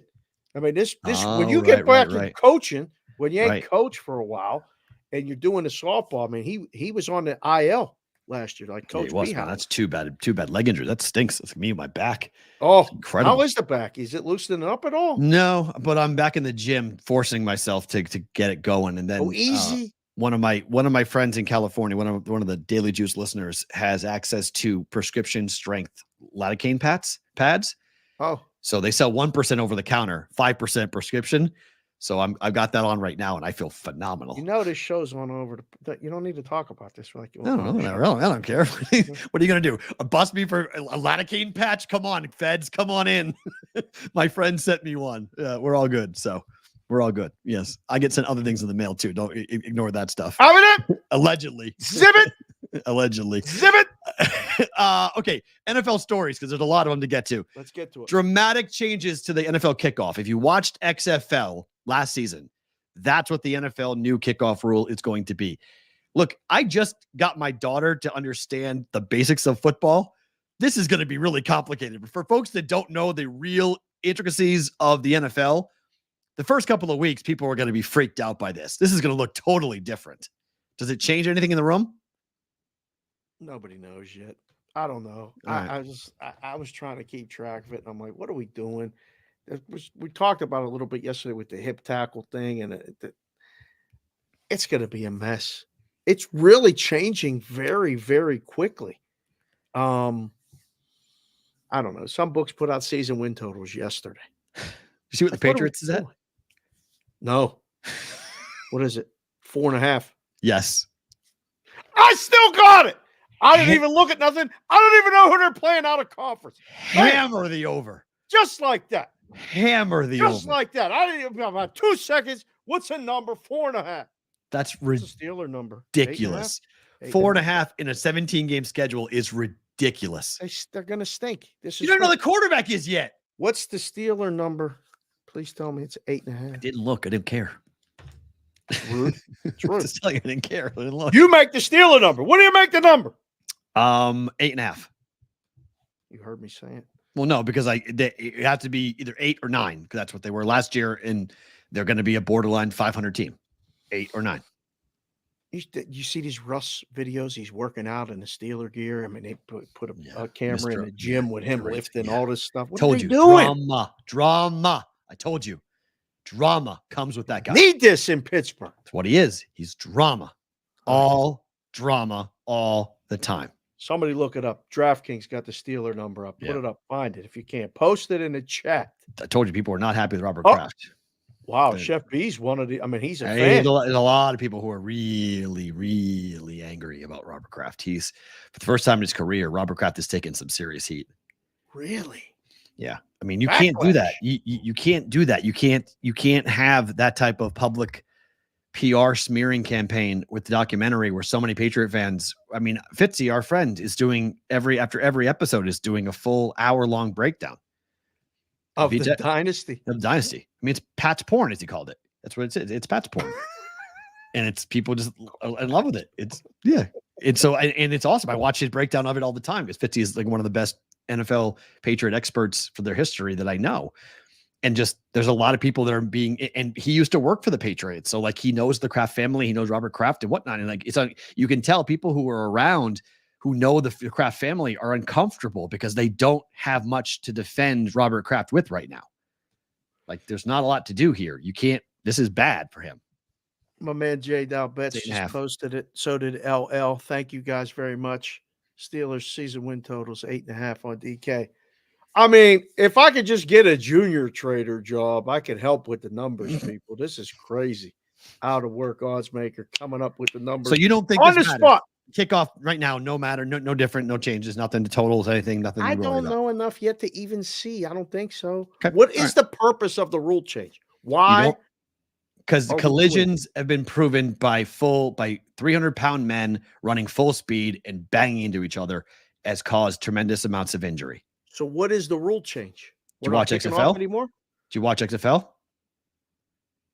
No. Okay. Well, you have to. It's hard to describe unless you actually see it, because it's very convoluted how it's being written. So to read how ESPN is describing it as, during the 2024 season, kickers will continue to kick from the 35-yard line, but the other 10 players on the kickoff team will line up at the receiving team's 40-yard line. At least 9 members of the return team will line up in a setup zone between the 35 and 30-yard lines.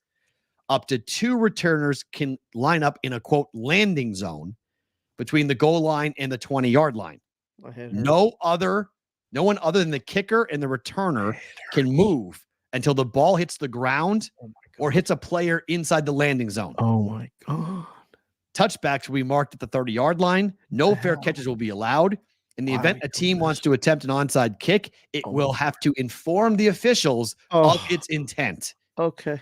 Which would then be allowed to use the NFL's traditional formation. No surprise onside kick will be allowed this season.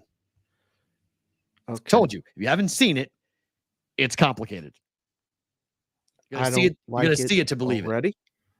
And there will never be another kickoff return. What in the history of the league? That's that. Like what did anybody return a kick in the UFL or Yes. whatever that was? XFL, yes. They did. Yes. There were kickoff returns for touchdowns. Yes. But it's really hard. Yes. Wow.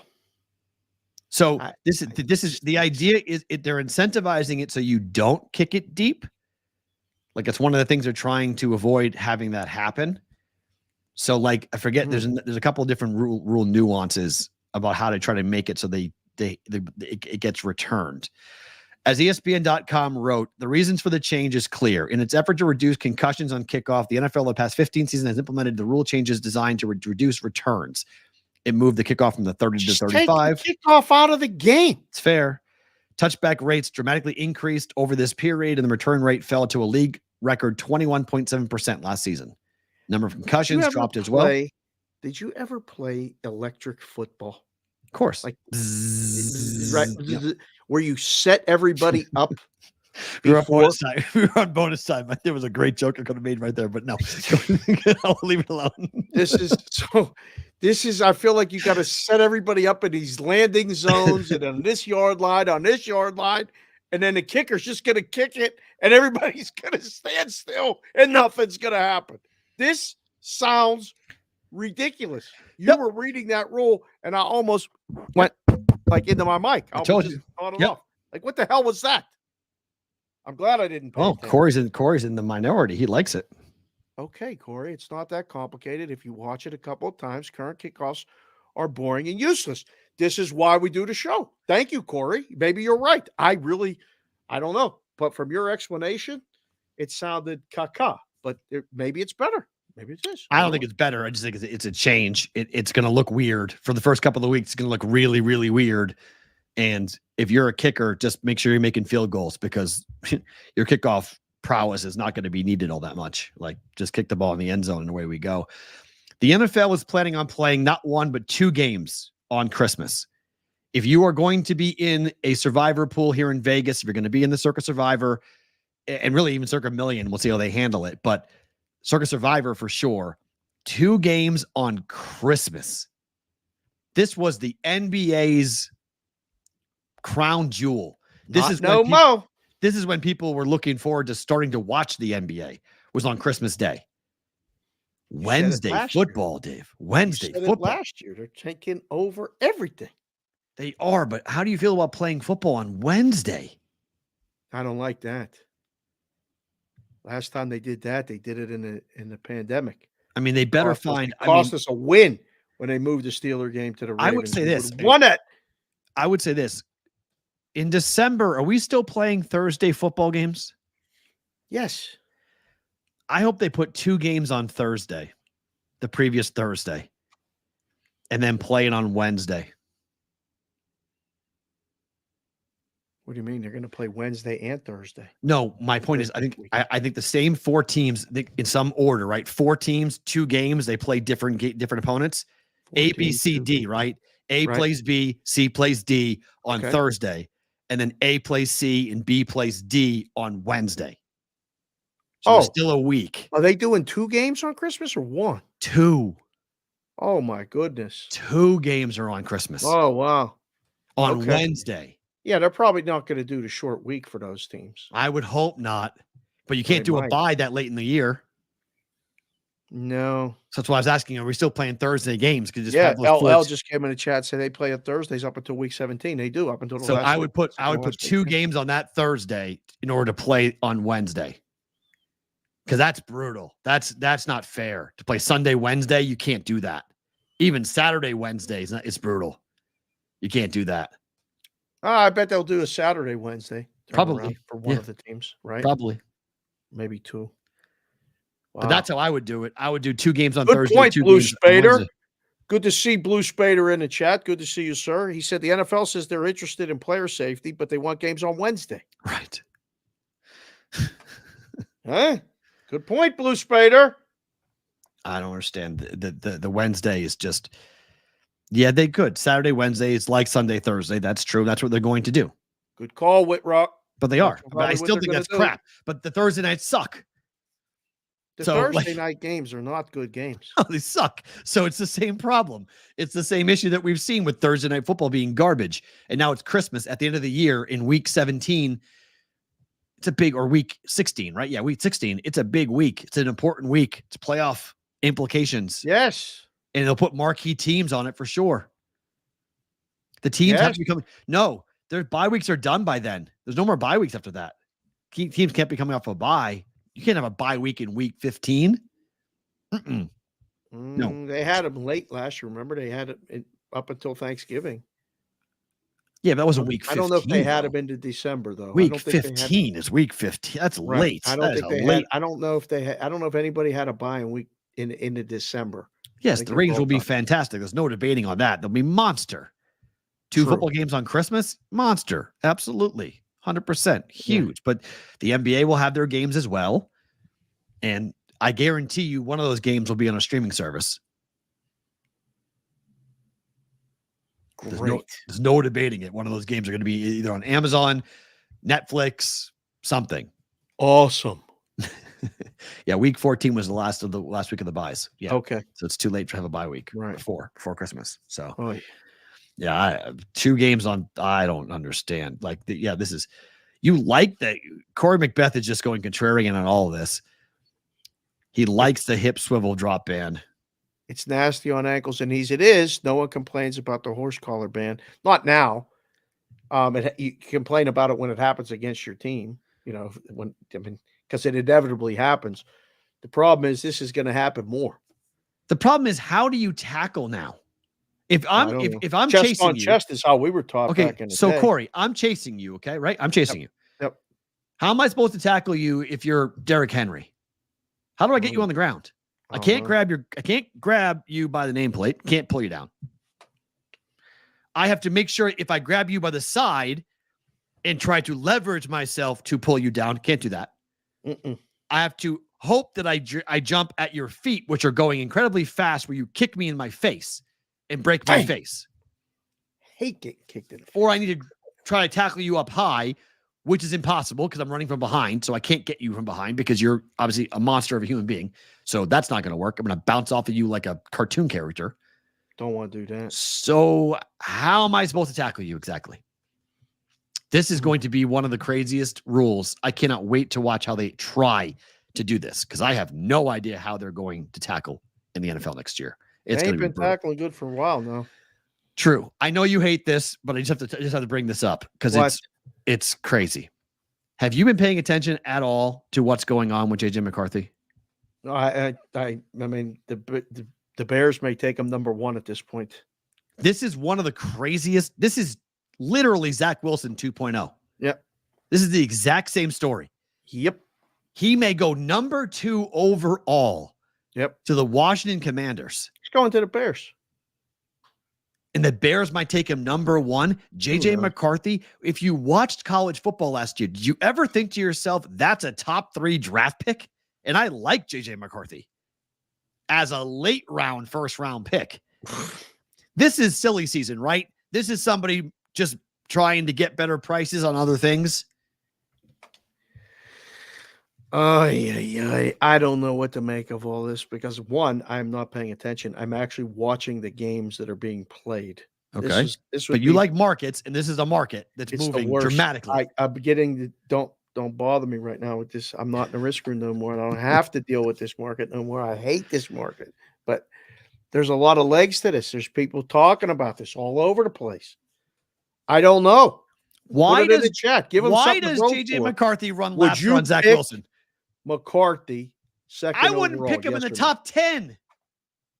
I mean, I put it in the chat. There's people that think McCarthy is all of this.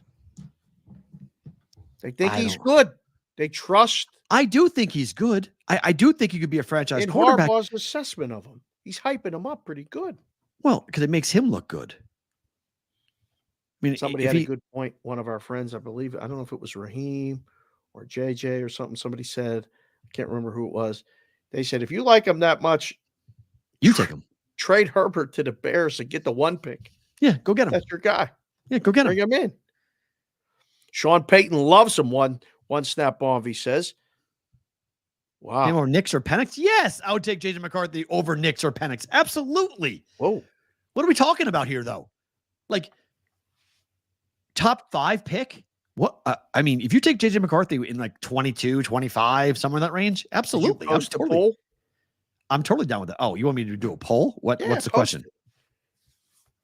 What's the question? Would you draft him second overall if you were Washington? Would you draft McCarthy?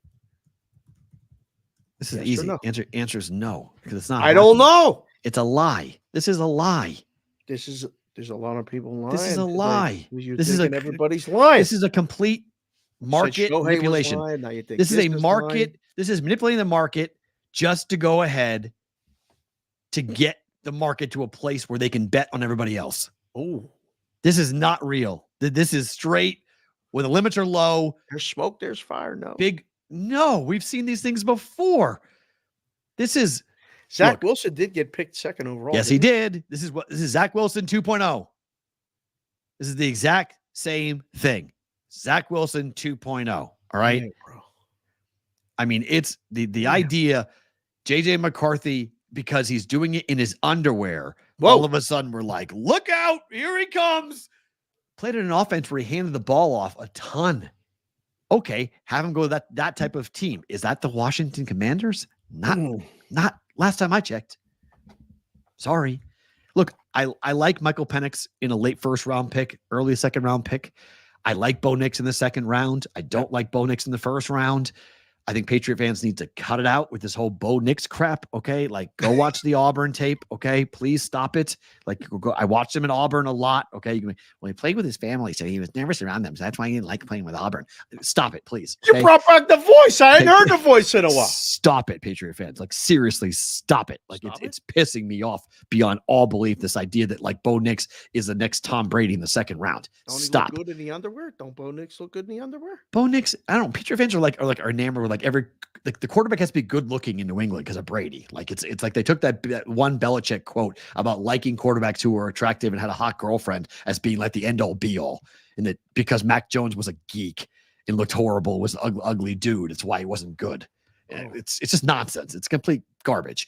But I don't want the Patriots to get caught up in this idea. And everyone's like, this is easy. You draft Marvin third and you draft Bo Nix in the second round. And we're back in the Super Bowl. Baby. Shut up. It's so bad. It's just like, oh my God, it's so bad. It's absolutely awful. Like, you can't do it.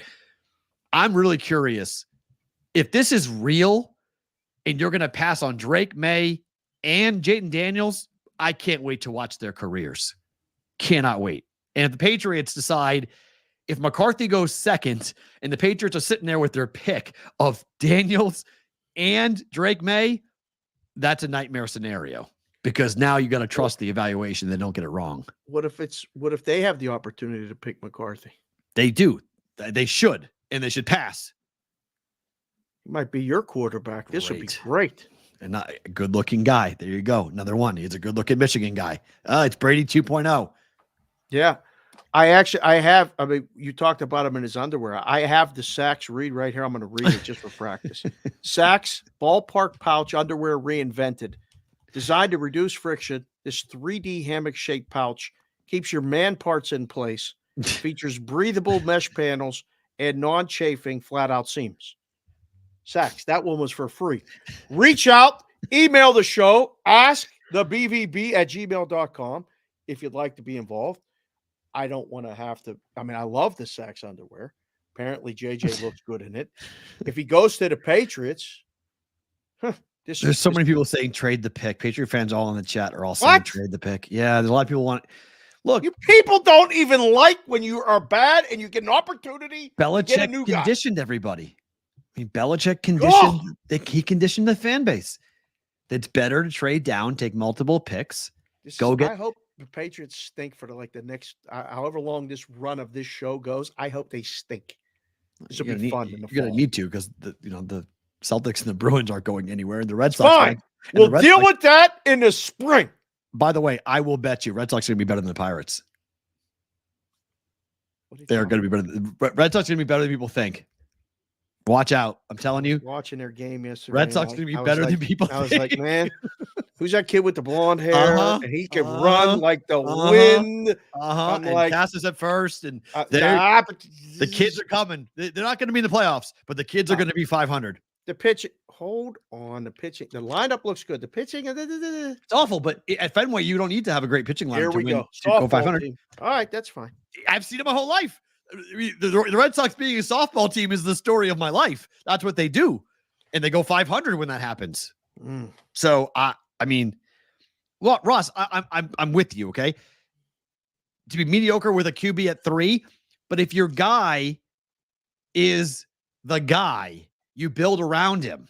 Look what the Texans just did. Okay, I mean the Texans were able to, and don't tell me the Patriot defense is not going to be really good next year. It's going to be, we're almost done, effing awesome. Okay, the defense is going to be awesome. That was for you, Will. Okay, he held it in check. He took that pitch. They're gonna be awesome. Okay, Matthew Judon is still on this team. Okay, they still have really good defensive linemen. The secondary is still very good. Christian Gonzalez will come on back and be, potentially all pro caliber in the secondary. And Mayo is a defensive guy. I have no question the Patriots are going to basically it's like if they score 20 points a game, the Patriots will win way more games than they lose. Now they got to score 20, but if you have a quarterback who can play the position and is ready to go, you can step right in and play really well. But we saw it with 1 and 2 last year. Give the people another poll right now. Close the McCarthy poll because that's overwhelmingly no. They should not. I told you, 90% no. Overwhelmingly no. Yeah. Patriots season win total 5. No, it's 4.5. Put it at 5. No. It's our book. Nope. 5. 4.5. Over or under 5. Over to or under to? I'm in control of this. We're going 4.5. We're using the number. I'm going to learn how to do the graphics so I can do the polls too. Go ahead. Good. Do it, please.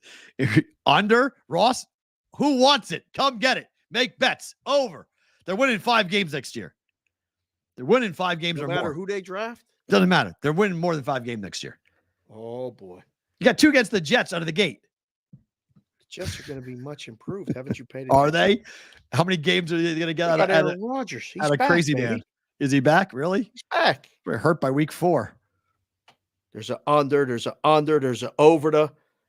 Oh, my goodness. This is it's already lighting up. I mean, this is March 26th, and we're talking about the Patriots season win total. Yeah. Going over. It's under. You see, Chef Benny, we have 2 Jets already. That's what it is. Are you giving them the lines? They're already 2-0. I told you. Patriots already have 2 wins right there against the Jets. Chef Benny models. How many games does the Patriots win inside the division? I'm going to say they go 2 and 4. 2 and 4. 2 max. 2 and 4. Nah, not maybe 2 max. 1 2 and 4. 5. 2 and 4. You underestimate the way you forget this, okay? The Patriots are very much like the Steelers. You don't just walk into New England and win games. Their defense makes it very difficult on you. Okay? When they're healthy, the reason why they had a lot of trouble at the end of the year last year was no Gonzalez, no Judon. 2 best players on the defensive line. If you guys lost, when you lost TJ, you guys look totally different without TJ Watt. Judon's our version of that. Who's your quarterback right now? This is wait, hold on. Tommy, this is nonsense. Lippers in the chat. This is nothing. You know this is not true. Okay. Kill him, Lip. You know this is not true because you're a smart guy. So smart guys don't make crazy comments. This is a crazy comment. The Clippers ain't won a game since we saw Lip. Nope. So his talent evaluation skills are lacking tremendously. Sorry, GM Tommy Lippert. I'm not taking your reign here with the Clippers doing anything. And the Patriots don't have any talent. That's all him, Lip. Come on, boy. Come on, man. That is not even like close to being true. You know what's funny though, Ross? You may have baby Satan because Brady calls him Little Belichick. So Gerard Mayo have Satan on our sidelines. That's true, but he might be Little Satan. He might be a clone of Bill. So that's the big thing going on with the Patriots is that they may have just hired the next installment of Belichick. He's just more personable and he's not as big of a dink.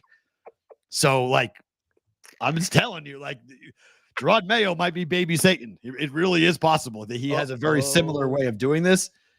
So just saying, Satan was good for 4 wins a year. I mean, sure, the intimidation factor, that's because he's got 6 rings. How many they win last year? I forget. What, 6 wins? Three. Did 3 wins? Oh, yeah, 3. Patriots, 3. I stopped paying attention. It didn't matter. No, I'm telling you right now. I probably bet it up to 6. What? Yeah, I probably bet it up to 6. Yeah. I'm telling you, when you guys ain't going to beat Buffalo. You guys are completely dismissing how good the defense was last year. You're completely forgetting how bad they had a top 5 defense.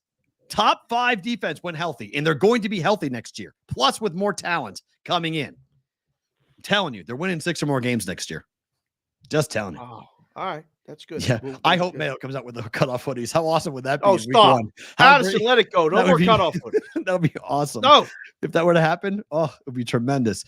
We're going to break down NBA and NHL games over in bonus time for you guys. If you are watching on SiriusXM or listening on SiriusXM and watching on Sports Grid, you can go to our YouTube channel and catch up bonus time to get the games for tonight, how we thought they were going to go when we get on overtime. If you guys are live with us here on YouTube or Twitter, don't move. You guys are with us for bonus time.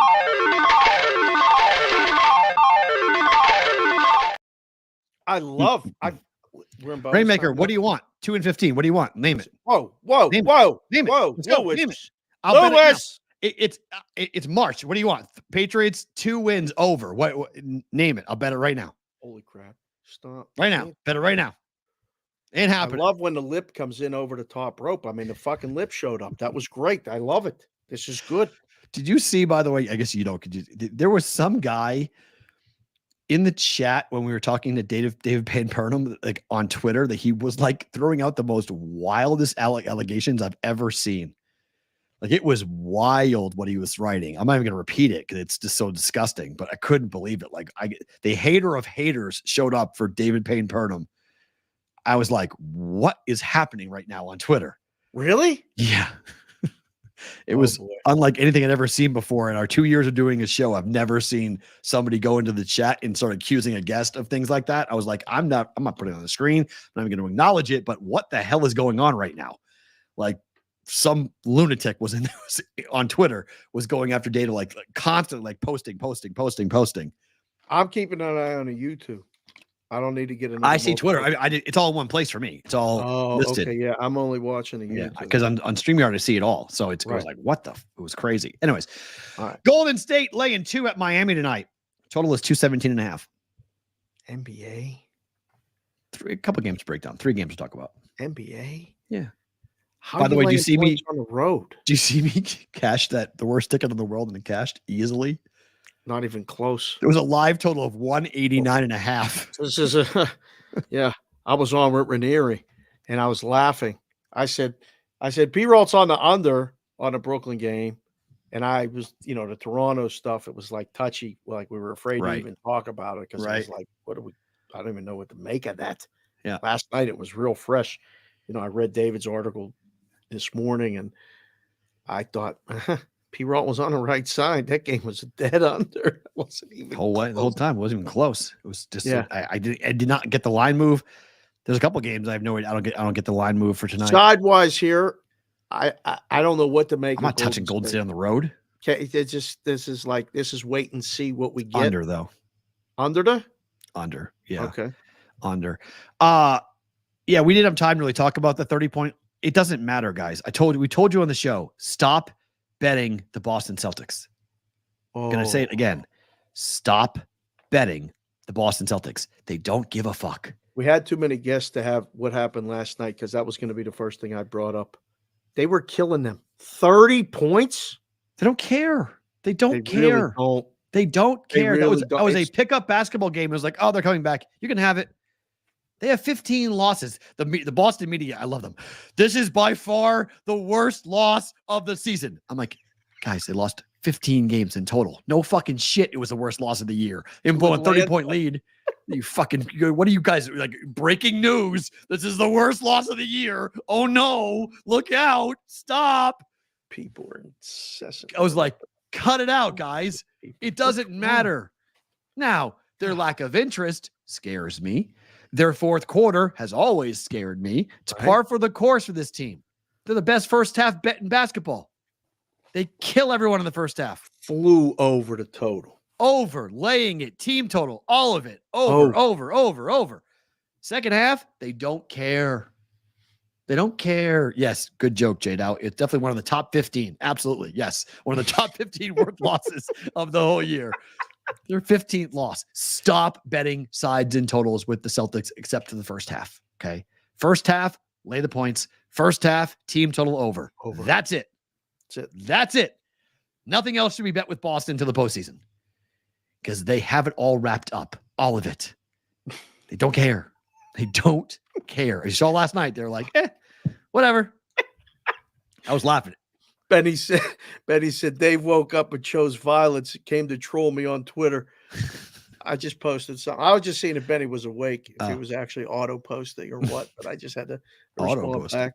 You guys are, if you're up and you're on the Twitter, you see something, say something. It's fun. The banter back and forth there. I love it. But I saw that and I was like, you know where their next game is? I don't care, nor do they. They lose on Monday. Yeah. In Atlanta. Okay. They play again in Atlanta on Thursday. Same bet. Gonna be some golf. Yes. Gonna be some of that wing place down there at that strip joint. Magic City. Magic City wings. I've heard the wings are good. Chicken, and you guys know what? It's gonna be a hell of a week for those Celtics. And they'll lose. Destroy them in the second game. Maybe. Or bet the first half. Just bet the first half. Or bet the first half over. That's simple. Yeah, just bet that. Lakers are catching 9.5 to the Bucks tonight.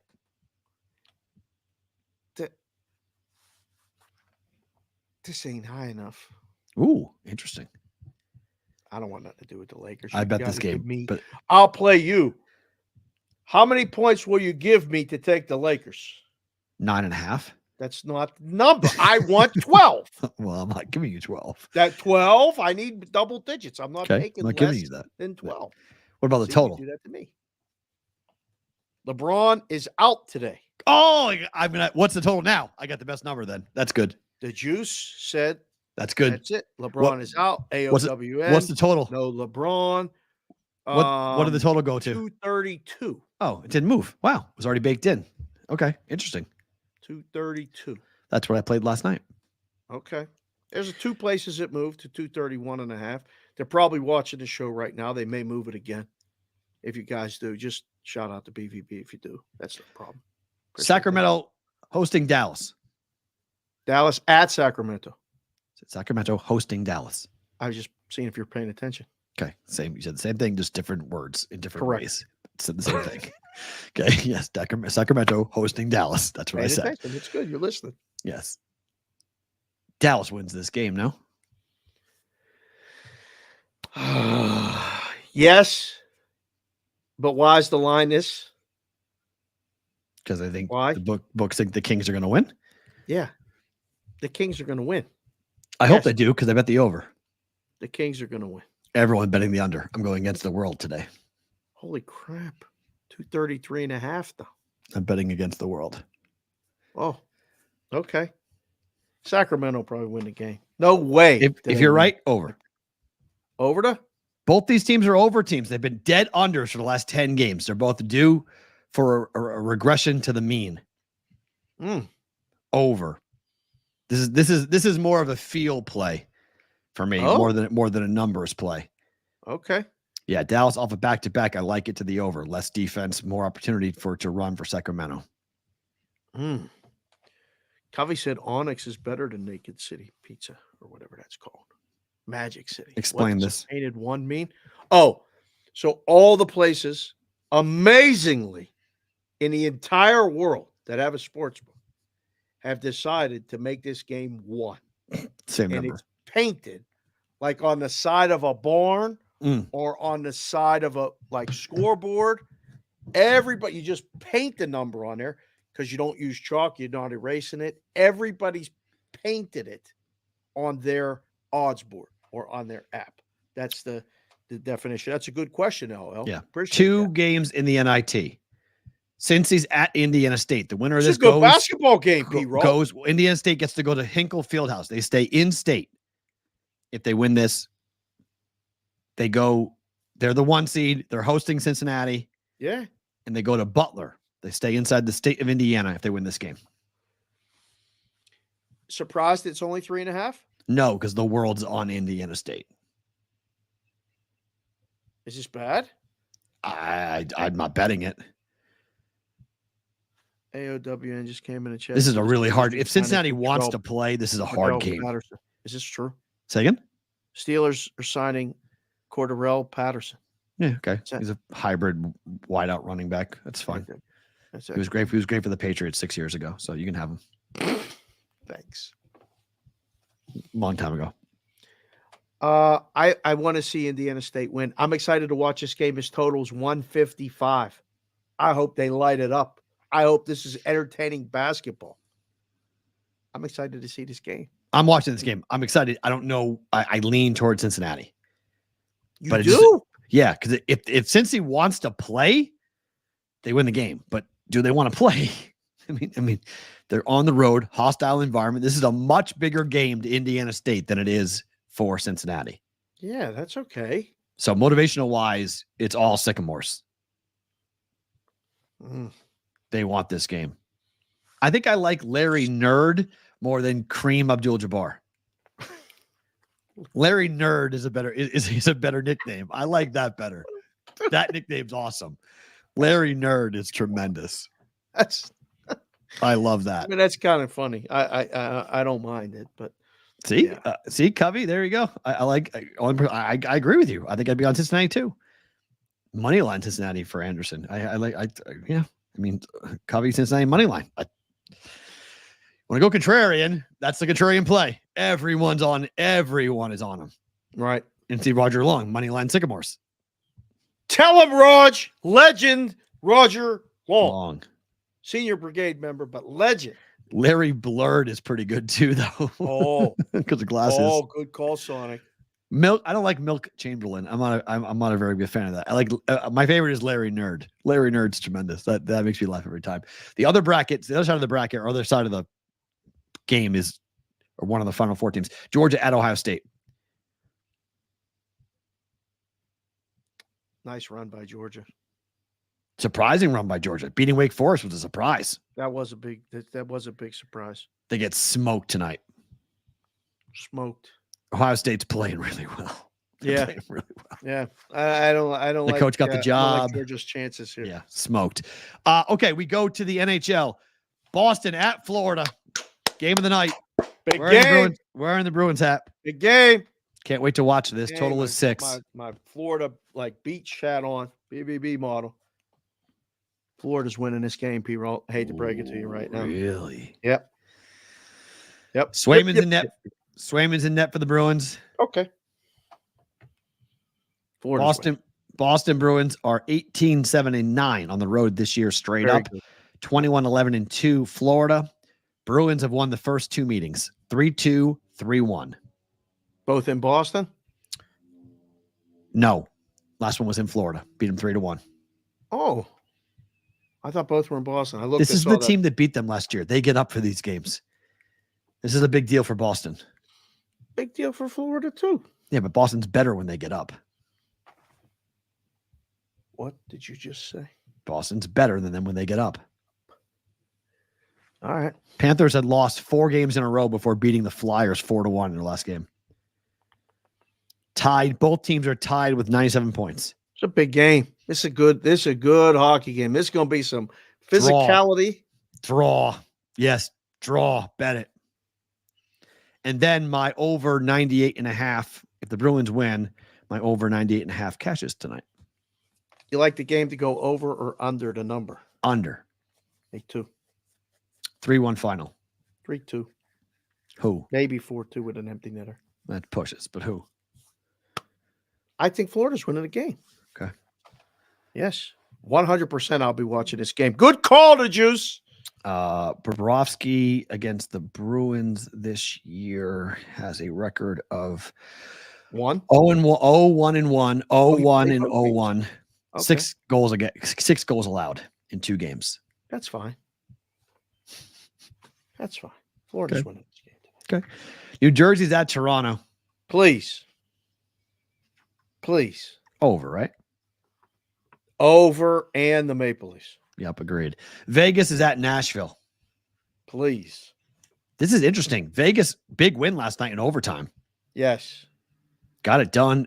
Penalty shot. They stopped the penalty shot in overtime last night. This is Nashville tonight.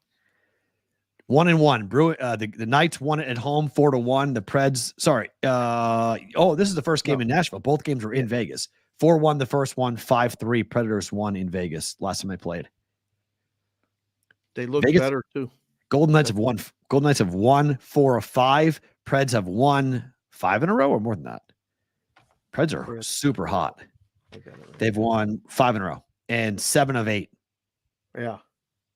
They're climbing the standings. Wow, they have 88 points. They're only 5 behind Winnipeg. Correct. Woo, look at Nashville. Look out. Yeah, Predators are coming. Look out. They're on the rise. I don't even know what to make of this total. My original thought was over. Yes. But over. Back to back net for Vegas. Right. Other game of the night, Edmonton at Winnipeg. I got the best of this number. This is for our Canadian friends. I don't know if this is. What do you mean? This is an awesome game. What? Really? Skinner Hellebuck? Edmonton Winnipeg? Oh, really? You don't like this game? I don't know. I don't get. I want to like Winnipeg. I do. 93 points Winnipeg, 88 points Edmonton. Put me to sleep. Who do? Winnipeg. Put you to sleep. I don't know. I'm just not. I want to like him more. Skinner's not terrible. He's your guy too. You're just being very, very critical because he's your goaltender. He's not terrible. He's not great. It's not great, but it's not terrible. Not the best. Not the best. Winnipeg wins. Game goes under. 3-2, 3-1. Winnipeg wins? Yep. Winnipeg wins. Game goes under. Here's your dog. No, it's this is at Winnipeg? Edmonton's favored? Yep. What? Yep. What? Yep. Who's doing these numbers? 23, 9, and 2. Jets. Who's responsible for this number? Don't know. It should be Pick'em. Oilers won at Winnipeg 3-1 the last time they played here. Can we call Winnipeg the Peg? Sure. Call them the Peg? That's what all the cool kids call them. That's their nickname, right? The Peg? Yes. One peg. Yeah. I'm going. Winnipeg. I'm going there. You're going where? Oh, wow. What? Thank you, CCW. You just posted it. That it's now going to be a football game from December 20th through New Year's Day. There'll be a football game every day. Big games, too. September 20th through what? No, December 20th through New Year's Day. We'll have a college football playoff game, an NFL game, or both. Oh, my Lord. The books are going to be flush. Man, oh, man, that's going to be hard to make that schedule for 2 weeks or bet, right? Because no one wants to work it. Oh, that's a tough week, man. Oh, people better put in their vacation time requests now. Yeah. I bet 6.5 last night. It's down to 6 everywhere. So under this game? Yep. Yeah. Winnipeg in the under. This isn't a thing, but just to point it out. The books are just saying, fuck it. We're getting killed. 2.5 now for Dallas from a total perspective in the second period. And for the last 5 games, both Winnipeg and Edmonton have gone over 1.5 goals in the third period. And the books did the same thing. 2.5. Forget it. 2.5. Not going 1.5, we're going 2.5.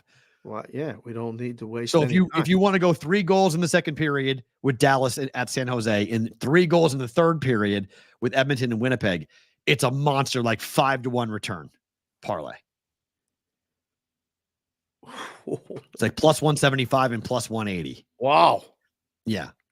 Did they both go over? You want 3 goals? I don't think so. That's someone burns you. Right. Yeah.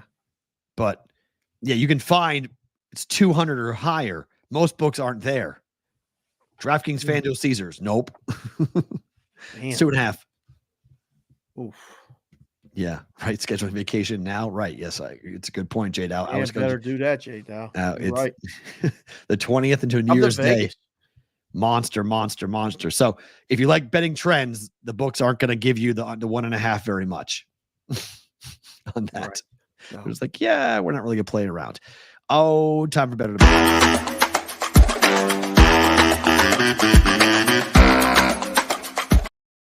Under 232, Milwaukee and the Lakers tonight. Lakers lost 5 games on the road to the under. And no LeBron? And no LeBron. Can I just bet Milwaukee's team total over? You want to? Sure, but the game's going under. Milwaukee is an under team at home. Right. Lakers are going to have trouble scoring. Okay.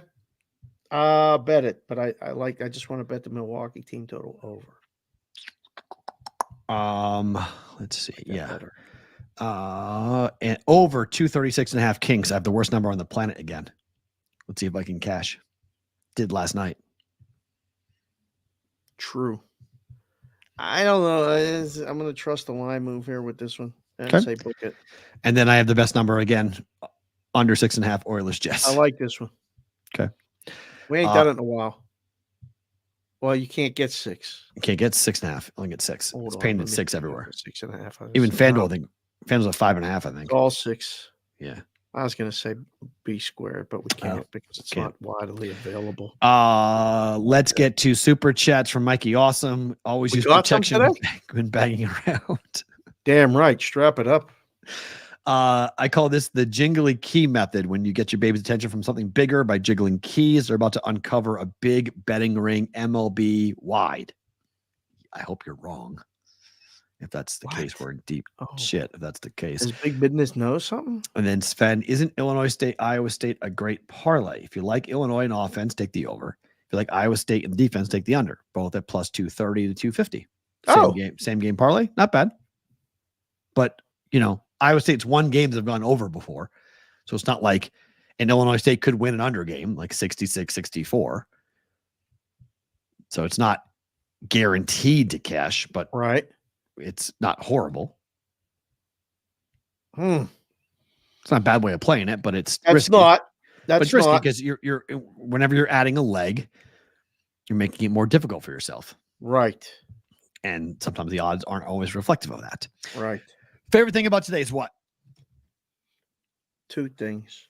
Number 1, you guys have responded with text to the text line, the 702-570-8255 with these hats.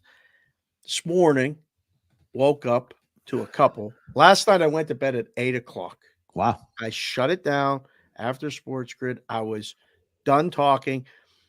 People were blowing up my phone. I was getting calls from different reporters from all over the country about this Ohtani stuff. And then the Raptor stuff, questions. That's why I wanted David on today, because I know he's working on it. But so I was up early this morning. Before the sun came up, everything. One phone call to one guy, but a couple texts to the text line that I saw. One, Mr. Anderson, Stevie Anderson, who's been very active in the chat, put in his order for a couple. Nice. And started to think of a couple ideas for other ones. But his dad just had a stroke last week. Okay. And he's going through a lot of crap. He's doing good. His dad, they're hoping he's going to make a full recovery. Got to it quick. But it touched, I was like, oh, my goodness. So I was thinking of Stevie, trading text. And then the other one came from Prince Edward Island. Our guy up in Prince Edward Island. PEI. Great oysters. Oh, favorite oysters.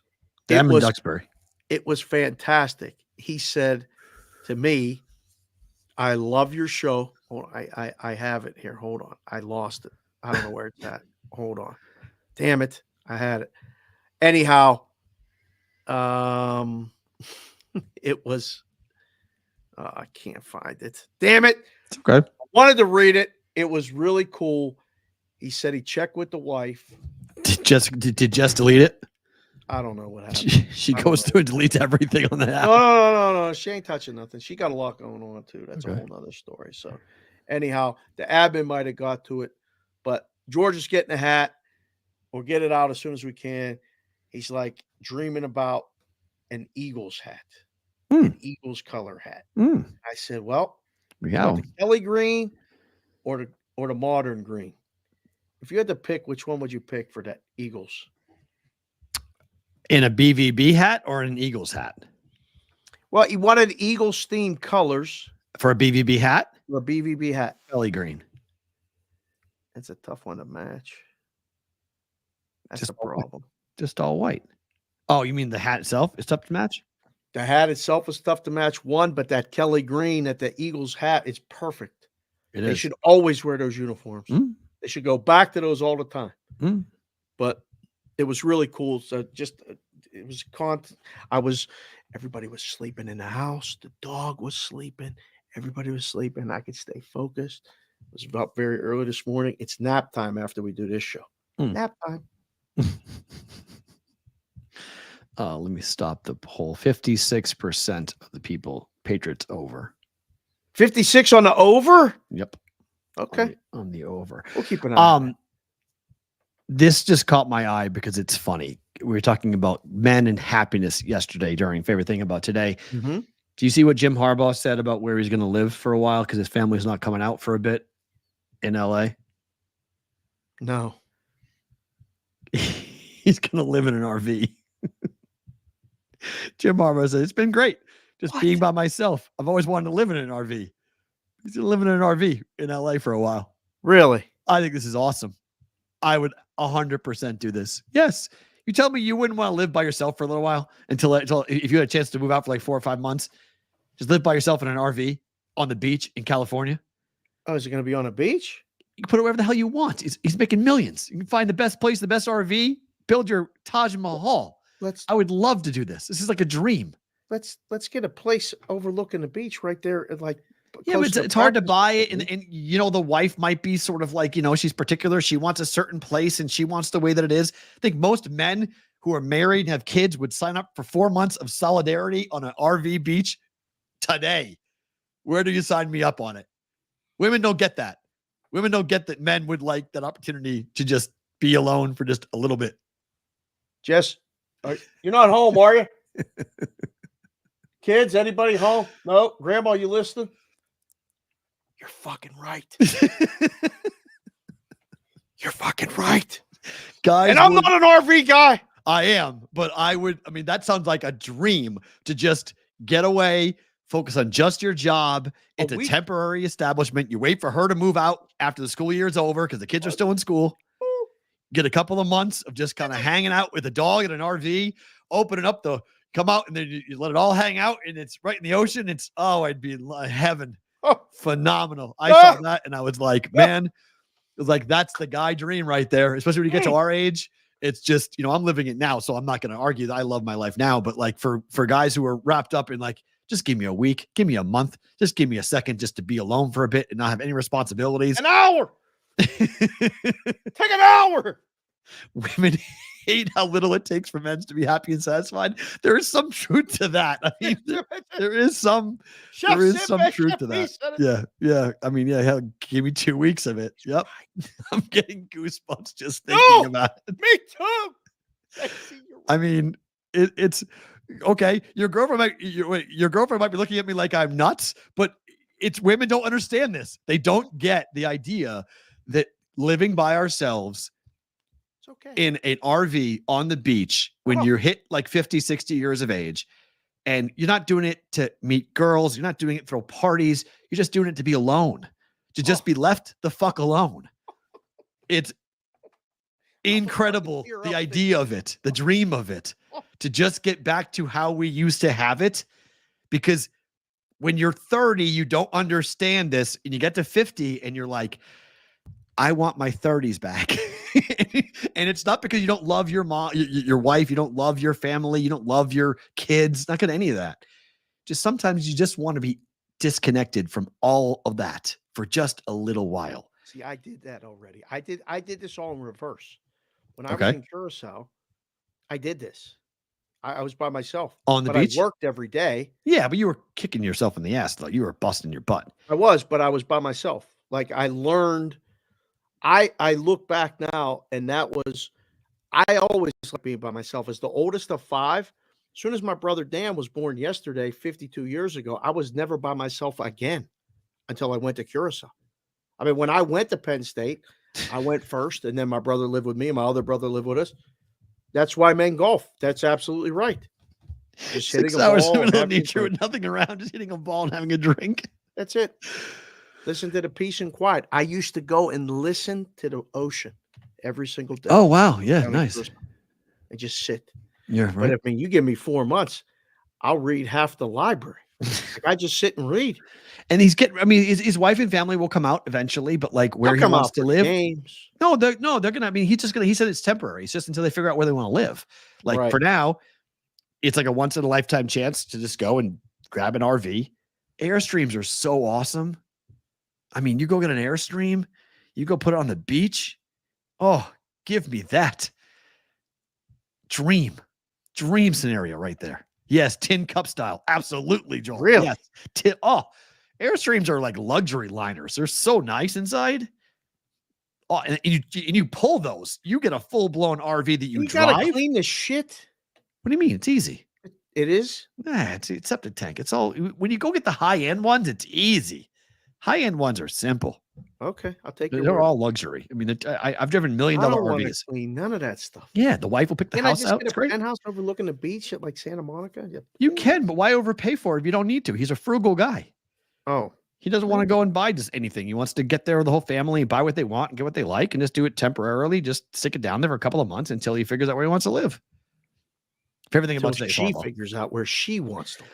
Fine. Yes. She figures out where she wants to live. Yes. And so you don't get roped in like, Spaders, right? you know what that's like. He picks the house, he picks the neighborhood. She shows up and she's like, what the fuck is this? Why'd you do this? Why'd you do that? Why'd you do that? Why'd you do this? This is stupid. I wouldn't have done that. So he's just like, you know what? I'm not doing any of it. You're going to do all of it. So I don't ever hear anything about it. Here's the check. Go buy what you want. In the meantime, I live where I want to live, which is on the beach with a full hookup. Not have to worry about anything. Love it. It's not a bad move. Not a bad move at all. We are back tomorrow on a Wednesday. Thank you for being here, guys. This was a lot of fun for today. Thank you to B. Howe for coming on. That was a lot of fun. Thank you to David Purdum from ESPN for coming on, talking all about Hit the like button on the way out if you haven't hit it already. I need over 89.5 likes. We have a goal. If you're listening back on with our podcast, go to our YouTube channel at Boston versus the Book. Hit the like, subscribe button, all that fun stuff. Get us to over 90 likes for today. Dave, Matt, we are back tomorrow for a Wednesday's BBB.